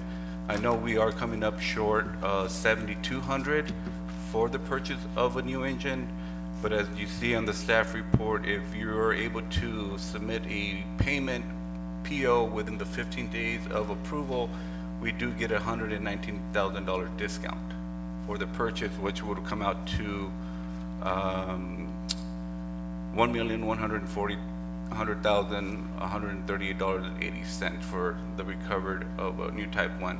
I know Ms. Marquez and Mayor Pro Tem Mr. Legaspi, as well as Madam Mayor, has seen the type of engine that we are currently running. We did have a fire on Saturday on the west side of town. That frontline fire engine that is currently running out of Station 2 is a 2007. That's the one that we had issues with the pump, water leaks. It had issues not going into pump at a semi-truck fire that we just recently had on Cole Road. Luckily, we had another engine there as backup because we knew that there's a maintenance issue with that engine that helped with the operations. Nothing happened at this fire, luckily, but again, we're running our apparatus that are very depleted and very old, and we currently have one of our newer engines that just got diagnosed with engine failure. So it's looking to get another engine of hopefully of this upcoming fiscal, with approval of the budget. But we are recommending that we use these COVID monies, and again, these are the monies that we got from the department because we had to increase our staffing during COVID. So March 1st, 2022, July 2022, the Calexico Fire Department upped its staffing to run 2 ambulances because back then we were just running 1 because of the high call demand for COVID 911 calls. That time has come and gone, and yet we have not been able to go back to 1 because the call demand has stayed at the same level as COVID or even higher. So this is the reimbursement that we got back from FEMA and OES, and like I mentioned to Mr. Daniels here, what better opportunity, you know, that we're getting to hopefully use it for another engine that we most definitely need. Okay, do we have any questions or comments? Councilmember Marcus and I did visit the fire department that one day, and it was sad to see the explanation that was given reference to the water pump for engine 2007 leaking. You have one that's in the shop, and then you just had an engine failure, so I don't think what's working out there. So, you know, fire season's coming up, or we are here at the fire season. You know, safety comes first for our residents, so yeah, they should get an engine there. So that's all I have to say. Councilmember Marquez, any comments? I totally agree with Councilmember Legaspi, and I do believe that the lifetime on those engines is 10 years. Yes, 2012 was we received 2 twin engines, and they're already past their life expectancy, both So engines. we're due for new ones. Yes. Yeah. That's all. Okay, do I have a motion to approve? We have 2 public comments. Oh, sorry, I forgot. First speaker is Oscar Pesqueira.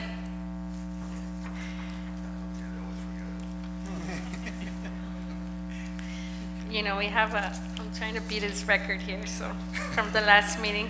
And you know what? I still have it. Good evening. Oscar Pesqueira, reside in El Centro. You know, just to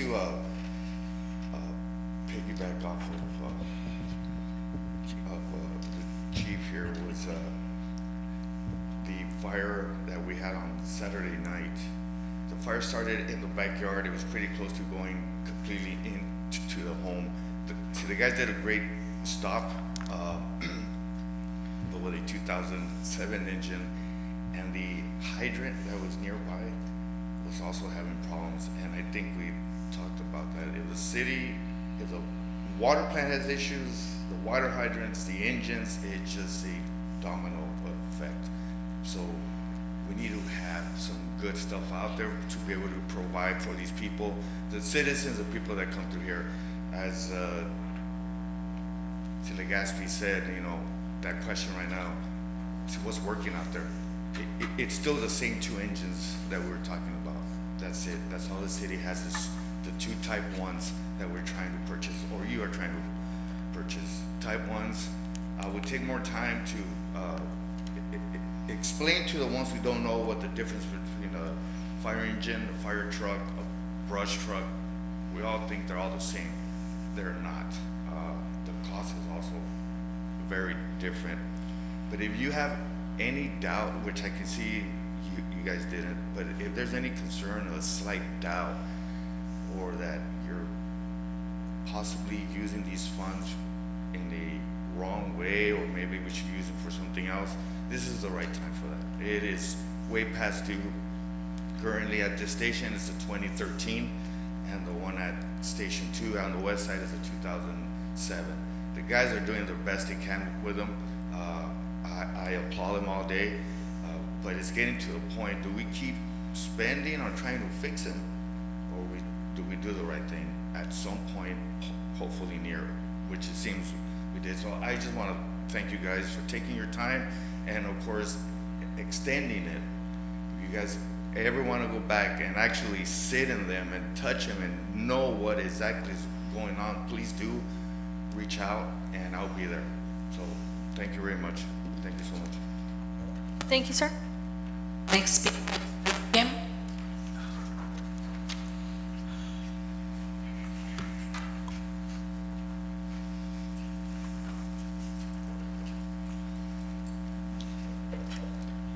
this time, I'm glad to see our council members pay attention on the safety of the citizens. And I have stores in downtown, a lot of ambulance going around. And what my concern is, I'm glad with we're gonna have, or I believe the council gonna support it, but we need the equipments, the ambulance. But we supposed to have a personal, which means we have to have continuous budgeting to enough to run the system. Right now, so we buy the ambulance. Then later on, we don't have a fund for the staff. What's going on there?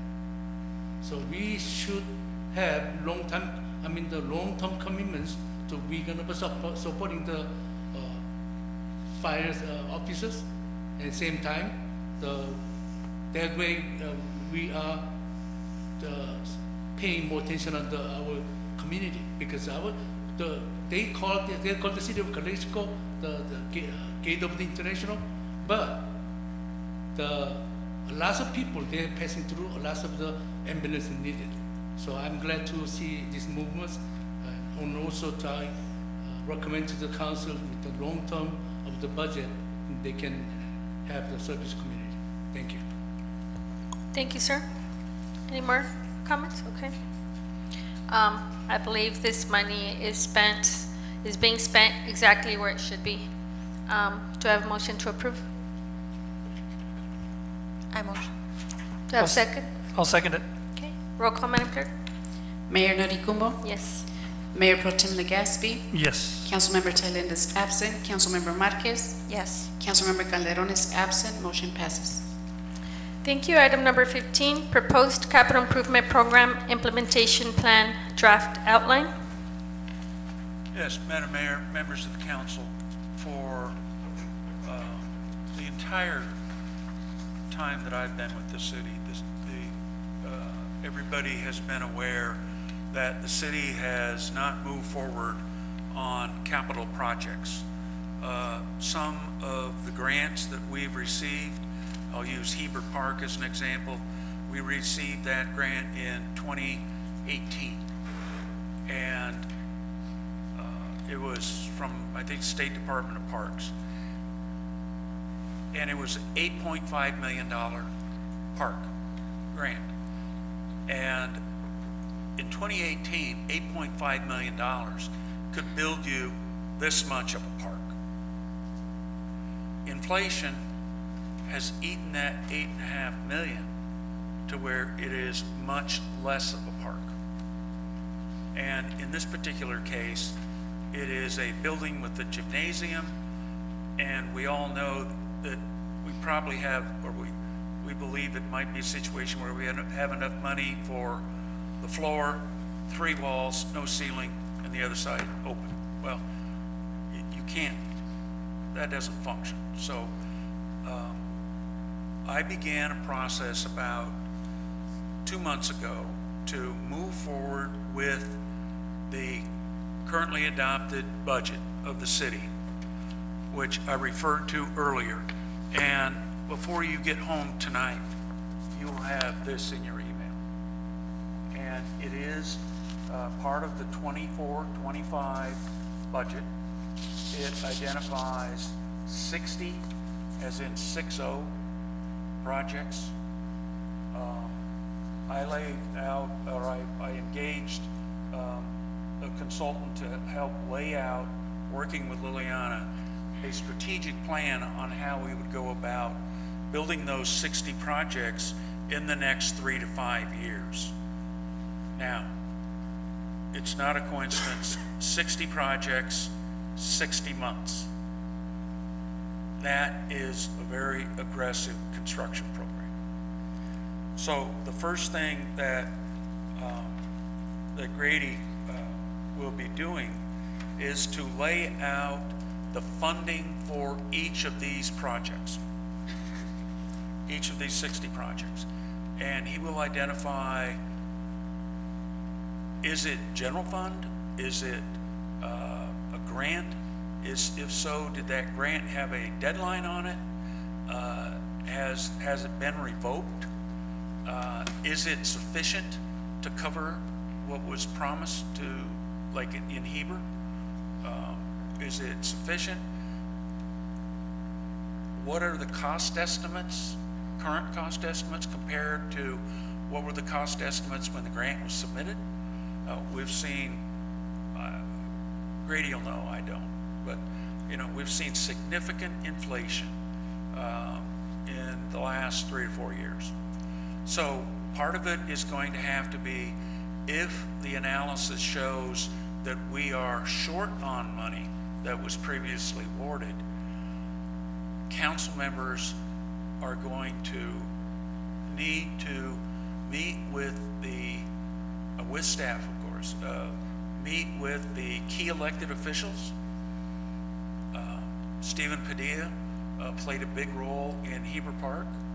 I know Councilor Talinda and the mayor met with the senator a couple months ago and took him on a site visit of the park.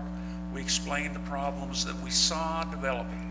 Well, the strategic plan is going to identify, do we have the money?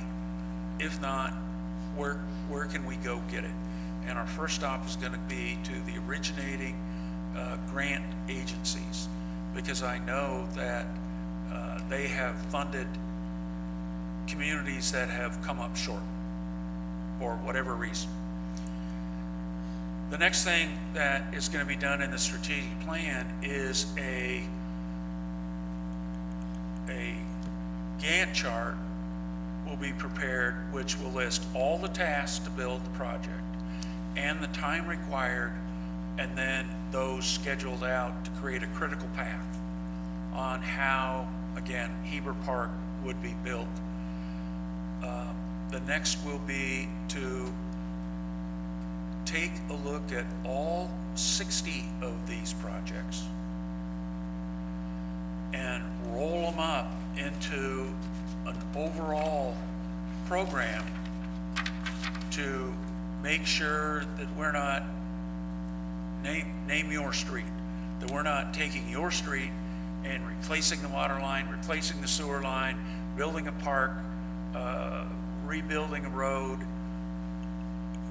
So we need to make sure there's geographic spacing of these projects, so we're not in, the last thing we're going to do is look at what I call batching, and that would be to take the $25 million of street projects and look at putting out a single request for proposals for engineering design, and then put out a single bid document covering, let me guess that there's 12 street projects there. Rather than put out 12 different bid documents, we put out one that is bigger, and we should enjoy a benefit of economy of scale, because it will attract and present a more efficient construction protocol. Now, one of the things to know is that on road projects that are $1 million to $2 million, a large part of that is what's called mobilization. And that is getting your equipment from wherever you used it last to this site on truck, and to establish a work yard, and by batching these projects, we believe there will be some cost savings that can help make up what inflation took from these projects.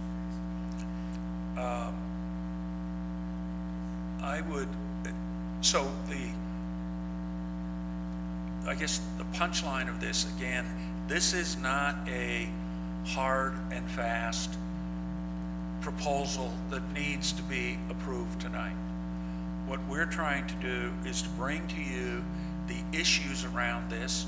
I know the mayor has expressed in the past that that she wants to make sure that the project list that was adopted by a previous council indeed reflects the priorities of this council. Now, the money's not easily movable. For example, if we got a grant, if we received a grant from Caltrans for Scaroni Road out of XYZ funding pot, then that money cannot be at our discretion taken and put on another project somewhere else. So for the grant-funded projects, which are most, but not all, we're kind of, our feet are in cement on those. But there are general fund funded projects. There are ARPA funded projects. There are projects that are funded by Proposition or H, Measure H. There's projects that are funded by Measure D. All of those have greater local latitude. So the state and federal grants are really locked in.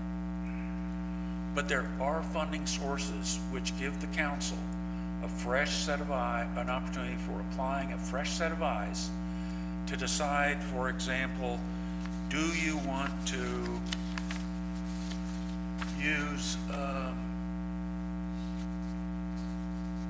funds to do art in public places, which are use of local funds. Now, and I don't mean to pick on the arts, but there are different, various ARPA projects, $4.5 million.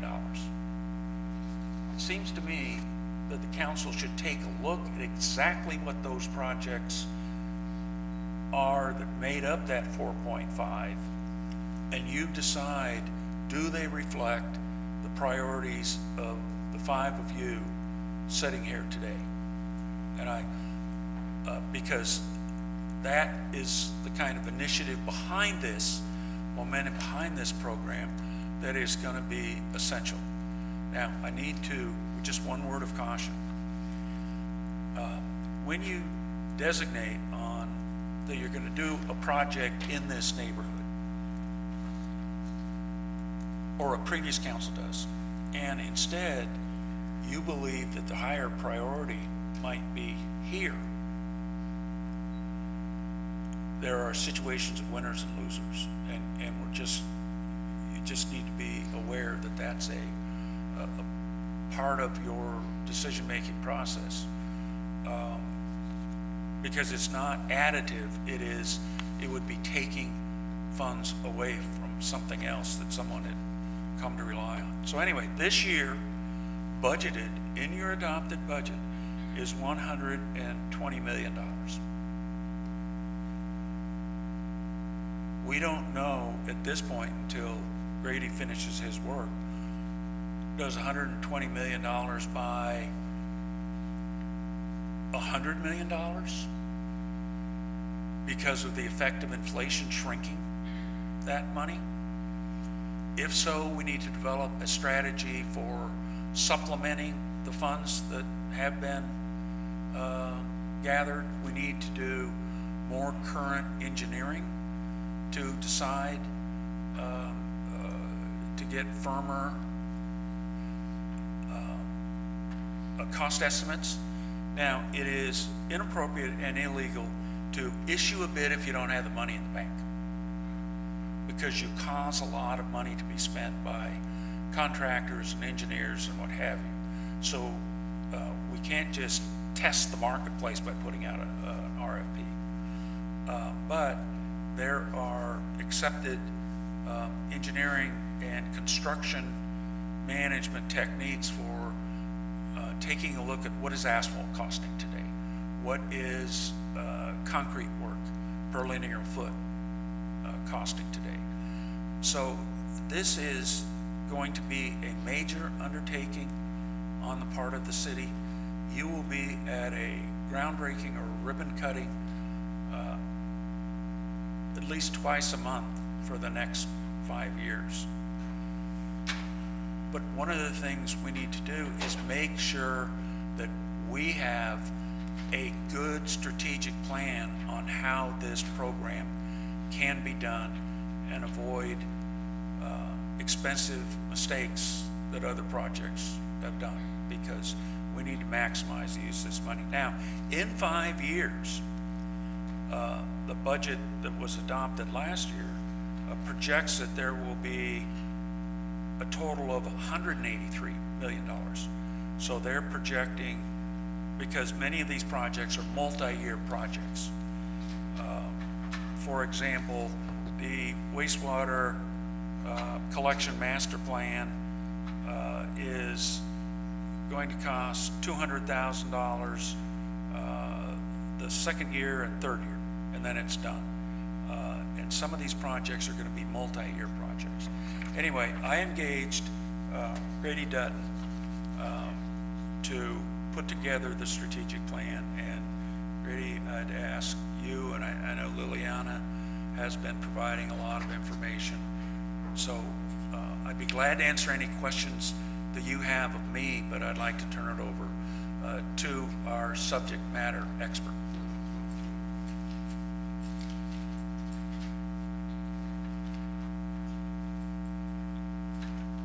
Thank you, Mayor and Council, and thank you, Mr. Daniels. I don't need much of my notes. He covered about 90% of what I was going to say, and did it very well. Thank you. No, that's fine. We don't need to stay any longer than we need to.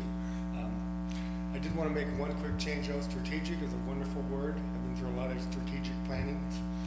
Implementation, for me, means a lot more, because what I would like to do for you, and really for staff, is lay out a plan in 5 years of how to get this done. The first thing is pretty obvious. Unless everybody in this row was Lily, it's not happening. You just don't have the staff resources to make this happen, and that's probably been the biggest thing in the last few years. That's it.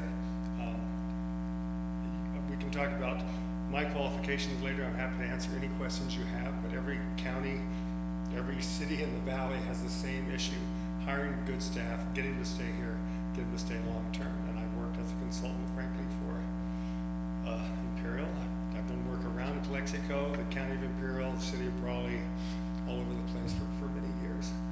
And that's probably a common thing, just getting the resources. One of the things that Rick mentioned was a Gantt chart, or at least a milestone schedule for each thing. It's really important not just to know each individual project, how long it takes, but to blend it out over 5 years.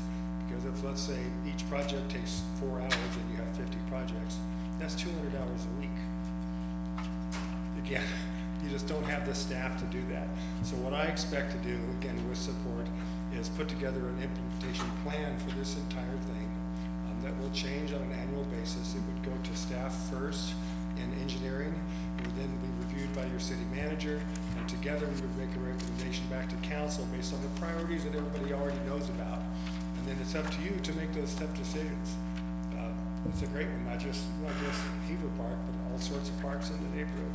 Wastewater treatment plant's the biggest nut out there. You got rid of the first one, which was REACH, and I congratulate you on making such progress on an ambitious project like that. Wastewater treatment plant, you don't have the money to do both the lift stations that need replacing, the manhole covers, the transmission lines, and the wastewater treatment plant. So what I would do is, based on my experience alone, I would assess what I can, look at the funding, make a recommendation to staff. We talk about it first, and we go to the city manager, then come to you and say, okay, this is what we think. This is what we think you can do in year 1, 2, and 3. Last time I worked in Calexico, I was doing a project that it didn't move forward over on the east side of town. You end up getting, I think, a junior high school over there out of it, Museum Ranch. But at that time, the wastewater treatment plant was in serious trouble. The EIR for the wastewater treatment plant was done in 2009. And at that time, it was nearing capacity. When it rained a lot and you had infiltration, it was a serious issue. So you can imagine it's 16 years later and it hasn't changed. It's still in the same situation. With that, again, I just want your, I guess, consent to just keep moving forward as we are. I'm an individual consultant. I have one person that helps me. I'm convinced we can do that. I'm happy to answer any questions about my background. I mean, I lived in the Valley for over 20 years myself, went to school here at Central, IBC, and everything else. I've been back as a consultant for a total of almost 20 years over time, working with the county and other cities. And I'm happy to answer any questions. I've probably worked on, I looked at the list of 16, I think I've done at least 59 of those types of projects. There's one chlorination thing that I haven't done, but I've been involved in a lot of stuff over the years. And really, I'm just, again, he got most of my presentation down very well, so whatever questions you have on anything, on me, projects, how we do this, how long it's gonna take is a question, I don't know, because I've been in this for, what, 3 weeks, and we spent 30 hours on it so far, and it's a stack of projects, Lord knows it's 40 or 50 actual design and construction projects. Some of them are procuring, police things and stuff like that. Their procurement stuff is not the same thing, but a lot of them are construction projects. So with that, is there any question you have that I can give a shot at? If I might, Mayor, just for a second, let me give you an idea of the scope of some of these projects. 2nd Street, All-American Canal, $3.686 million. Park improvements, Cordova Park, 1.080. Vehicles and equipment, 2.26. Heber Park, 8.058. New River, 24.1 million. Fire Station 2, completed. It's the one of the few that got done. New clarifier and filter systems, 6. Water pipeline replacement, 2 million. Lift station, 9 and 11, 13 million. Sewer manhole, 2 million. Wastewater plant expansion, upgrade, 25 million. So these are projects that are gonna change this community. These are projects that are going to greatly improve the public services quality that are being provided to this community. You're not going to be able to swing a dead cat without hitting a construction project over the next 5 years. But these are long overdue projects. These are projects, like I said, that have been on the board since 2018, Heber Park. And this will start the process to getting those under construction. Now, the question that if I were you, I would ask, and that is, we have been recruiting, and we are interviewing, I believe, Monday for a public works / city engineer. That is not Mr. Grady. This will be somebody who will have the day-to-day, will supervise the day-to-day construction activities, plus have the ongoing operation responsibilities for the water treatment plant, the wastewater treatment plant, parks maintenance. So as a director, they will have big responsibilities, but it is Mr. Dutton's responsibility to lay out the implementation vision about how all this stuff gets started.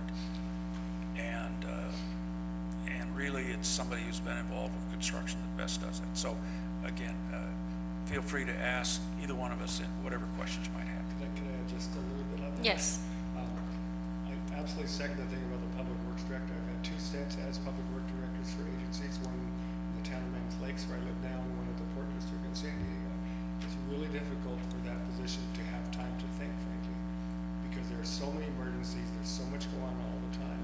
To sit down and actually put together a plan for 5 years, somehow the time just, it gets eaten up. It's really difficult. The other one I want to mention, when this comes back to you at a later date, after, again, it's gone through engineering, it's gone through the city manager, it comes back to you.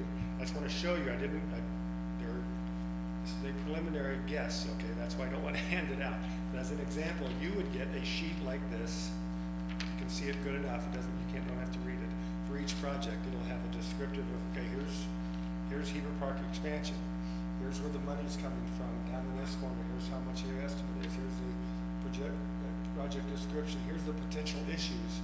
And this actually says they need to review the scope of the water to see if the funds are available for the current design and a milestone schedule. So you would have this sheet. The other side would be a ridiculous amount of detail that engineering would need to help implement the project. And for each one, it would have a recommendation. Okay, you need a consultant for this, or you're gonna need a construction manager, you're gonna need, what are you gonna have to do to manage the project? I just wanted to mention, it'll come to you in a form where it will really help you make those decisions based on a recommendation from staff and lay it out. So I wanted to mention that. Thank you. Well, Thank you, sir. Do we have any public comment? Madam Okay. Mayor, might I, and it's not just going to be in Public Works that the demands are going to be. So let me verify with Carla, I mean, what's our operating budget this year? 23 million? 24 million. This capital project is 100 million more than that. So the care and protections that need to be done on the financial side are huge, and Carla's not going to be able to do that with single staff. The good news is, with her existing staff, the good news is the grant includes funding for grant administration, finance, paying. I mean, this snake that's used to eating 25 million is now going to try and eat 120 million. So it's going to ripple out, and it's also we need to make sure that we do a much better job than has been done in this community before about engaging the public and making sure that there are signs, there are flyers in people's hands. If you experience a problem, here's the person to call. They'll be out there. And because we've got to get more proactive in solving the problems. Anyway, thank you. Okay, thank you. If I may, I'm going to ask to speak first on this because I have so many questions. Well, maybe not questions, but I'll start with this. We are talking, I have been asking for a capital improvement program workshop for a couple of months already.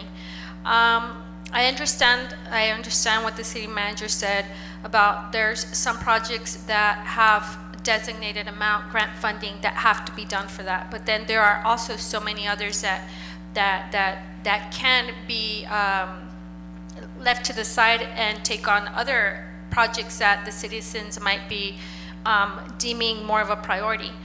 I also wanted this workshop because now that I've been here, I've realized I think I've been approached about 4 or 5 times at least where they call us and say, hey, there's this grant funding available, so much, for sidewalks or for this or for that. And we don't have, the council hasn't had an opportunity to say, hey, when these opportunities come up, we want to do this road, we want to do that sidewalk. It can't be the staff making those decisions. So I was asking for a workshop where we could have the community and say, these are our priorities, so that we can establish that list. So when those opportunities come up, we already have a list to go down the line.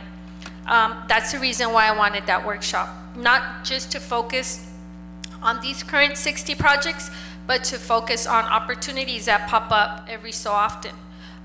Without that workshop, me personally, I'm not gonna commit to any moving forward of anything. Even though I am the first person who wants to see these 60 projects started, I'm not going to move forward without the community's input. That's just me. Of course, we have a vote, the majority will prevail, but I have that concern. The other concern I have is that you made some comments about maybe this needing to take about 200 hours per week. We don't even know what your hourly rate is. I'm sorry. And then you don't know how long it's going to take. So we don't know how much the bill is going to be. You also mentioned a ridiculous amount of detail. So that is going to cost a lot of money. And I don't think we can enter into something without knowing how much that's going to cost us. It would be very irresponsible for us, to hire a consultant to oversee 135 million, possibly maybe 180 million within the next 5 years, without even knowing what that's going to cost the citizens. If I could clarify one thing, when I meant 200 hours per week, I meant staff time to finish these projects. That's not me. That's you would need 10 lilies of staff time to manage these projects. That's not me. My job, I think, should be done within a few months, and I'll just be out of here. If you want some more help, I can do it. By no means am I anywhere near that. My hourly rate is Excuse me, this is a hiring process? Stop, please. my hourly rate's I think 195, but again, I've worked on this for almost a month. I've got about 40 hours in. I'm not going to work that much. I'm about half retired myself, so I'm only going to work part-time. I'll get it done in a few months. The 200 though, seriously, what I meant was the staff resources necessary to manage 50 projects. That's the 200 hours a week. And it may not be that much if you hire a consultant to do X. If you bring on a grant writer as an example, that's a full-time job in itself that this person is doing, you know, as a kind of a side job while she's in engineering. Things like that can make a big difference. I understand that, but we're not going to move into anything without knowing what that dollar amount is. And I'm sorry, I couldn't in good faith do that to the citizens. Like I said, I know your hourly rates must be high up there, especially it's for engineering services and all this stuff, and we don't know how much it's going to take. We don't even know if we're going to start the 60 projects right away because we don't even know what those projects are. So we need to have this capital improvement program session immediately so that we can move forward with these projects. But at the same time, I can tell you that, I mean, I don't, and I'll be straightforward, I don't believe your fees are gonna be less than the 25,000 authorized by the city manager, so that's gonna have to go out for bid. No, they will be less than 25,000 For the whole 60 projects? for Mr. Grady's time, yeah. Well, what you authorized was 25,000. I've gone through about 10 of that so far. Okay, so to finish the entire implementation plan will probably take the next 3 or 4 months. I did provide him a proposal. And again, I'm not arguing this. And one thing that I did tell Rick is that at any time during my work, if the city engineer, public works director, city manager thinks it's at a state where they can just take it over, I'm good. I can just go. I'm not here, you know, just to work. I have a lot of work to do. I'm not saying this isn't important. I grew up here. I think every city in this valley is important. The county's important. That's why I'm here. I'm interested in doing the work for the city. My problem is you might be doing work for projects that this council hasn't approved. That's why, again, So that's why it's kind of like, you know, we're trying to run before we can walk. And the first step is to assess what you have on your list that we Right. know about. Take it to staff and say, are we missing anything? What have you heard of previous priorities? And for it immediately come back to council at a workshop, public, whatever you'd like, however you'd like to present that. Believe me, I'm not making any decision. I'm making a recommendation to engineering staff. They then recommend it to city council or to town manager, which is the usual process. And then it comes to you. And before that, it can certainly have a public workshop. It should have one, absolutely. I think the mention it. public workshop Absolutely. goes first. It comes first, yeah. The only thing I'm not careful, it's not an argument, but unless you have a good idea of Heber Park and what you can build with $8.5 million, it's hard to explain to the public that you can't get it for $8.5 million. So part of me wants to say, look, redo the estimates at least and figure out if we're even close, and then absolutely meet with the public and say, look, we only have $8.5 million. What do we do? Or we're going to get 12 million, and then what do we do? So I agree with you, though. I've been to a lot of public workshops. That's essential for what we're doing in this. Absolutely. Okay, do you guys have any comments or questions? You know, I do agree in the fact that we should have done a public workshop, and Rick, you've done such an outstanding job, but this is something that should have come to us. And there's a lot of, I mean, there's changes coming, so I do concur regarding to a public workshop, open communication with council, and with city manager, all of us, and you know, somehow at a town hall meeting. So that's all I have to say. Nothing? Do you have a motion to table? So I'd like to motion to table. Do I have a second? A second for table. Roll call, Madam Clerk.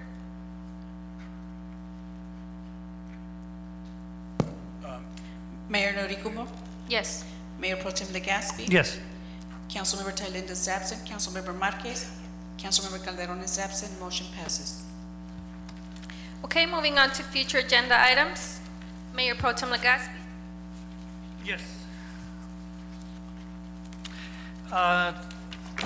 Chief, I know that we've asked before, and I know you've been a little busy, but let's look at our surrounding department police schedule fees when it comes to enforcing administrative fees.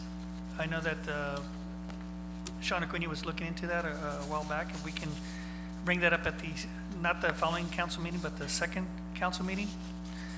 Also, there's been some complaints regarding to the removal of phone booths, old phone booths. They don't even work right in the downtown area. See if we can have them removed, if possibility.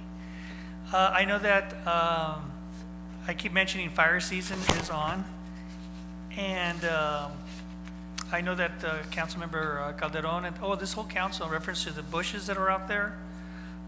If maybe we can get a hold of correctional officers or ICSO inmates to see if we can get rid of these fire bushes.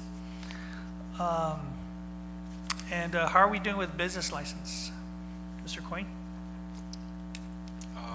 I think we're down to 140 delinquent accounts from 370 about since March. So we're down to 140?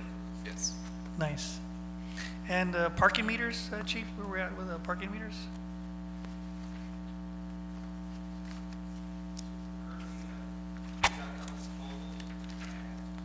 We got a couple proposals, and we're gonna have a workshop on the 30th.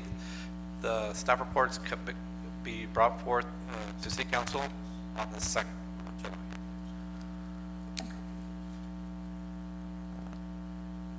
That's all I have, Madam Mayor. Councilmember Marquez.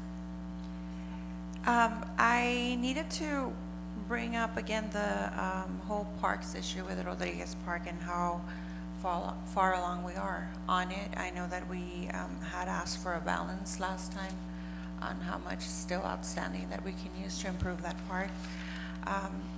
Again, the parking meters. Once again, I'm asking for the maintenance schedule for downtown area because I know that I get a lot of calls of, you know, sometimes trash is not being picked up, or, you know, we have homeless people in front of abandoned buildings, and how we're addressing that.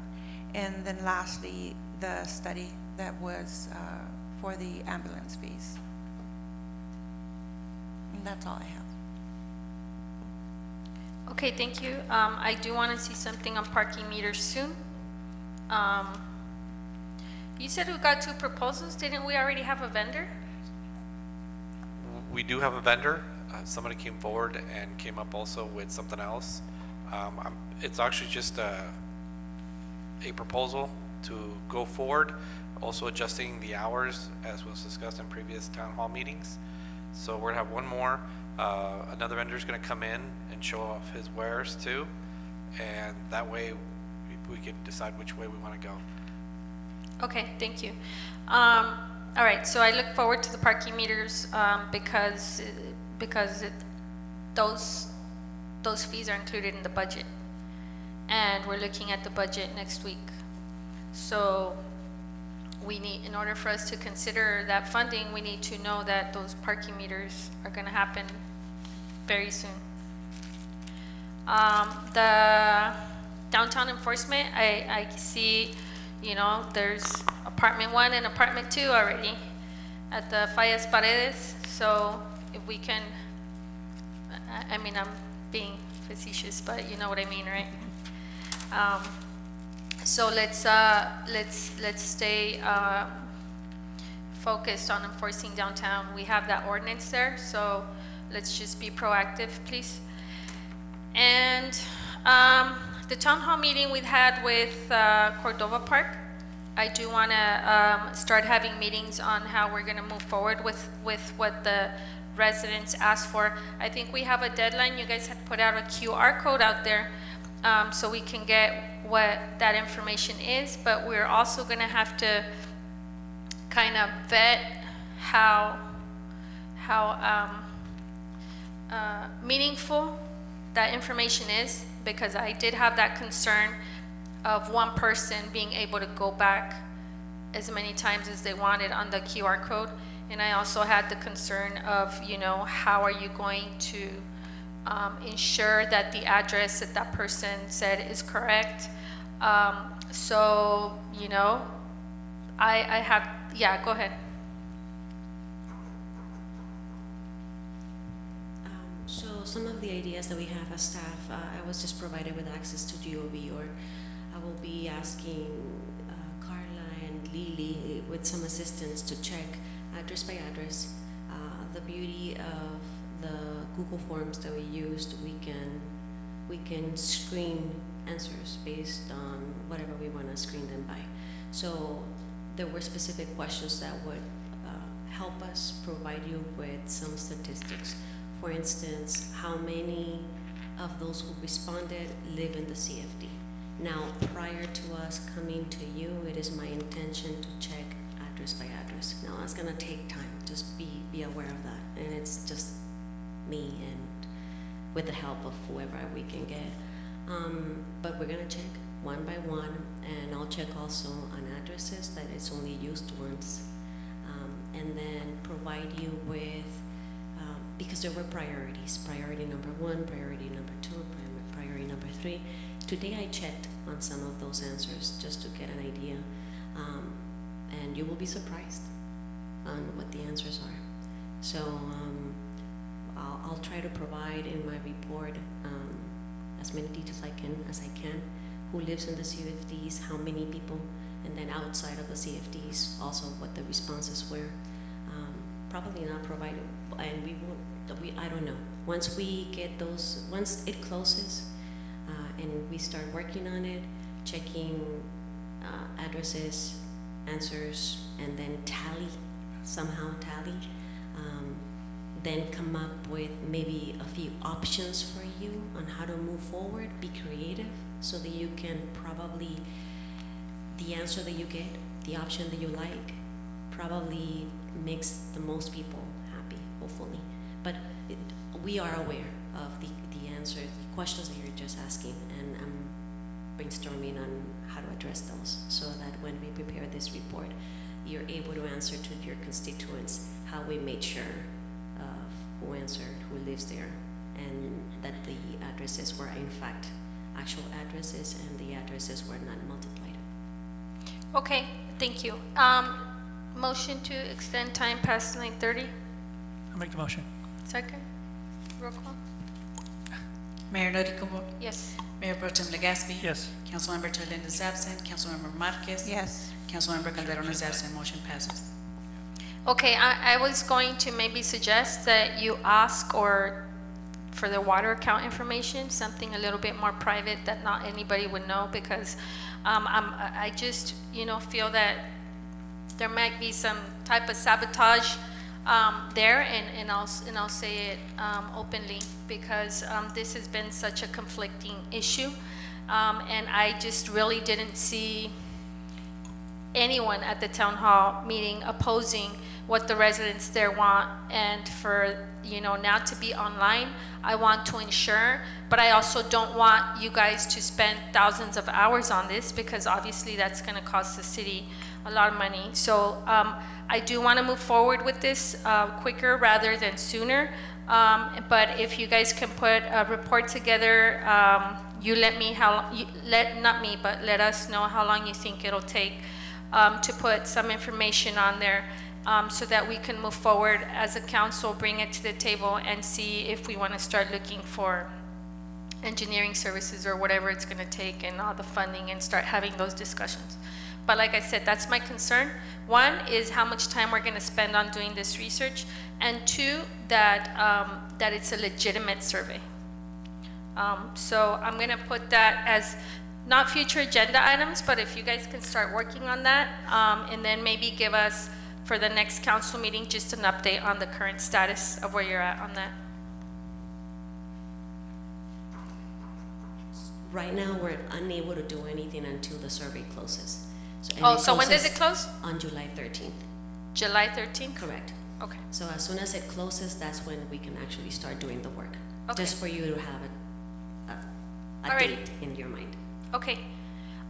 In the meantime, start, gathering ideas on how to vet the actual responses, that they, like I said, that they are legitimate surveys. That's all I have. Do I have a motion to adjourn? Motion. Do I have a second? No? Second. Roll call? Mayor Noricumbo. Yes. Mayor Pro Tem Legaspi. Yes. Councilmember Thailienda is absent. Councilmember Marquez. Yes. Councilmember Calderon is absent. Motion passes. Okay, thank you. Meeting adjourned at 9:38 p.m.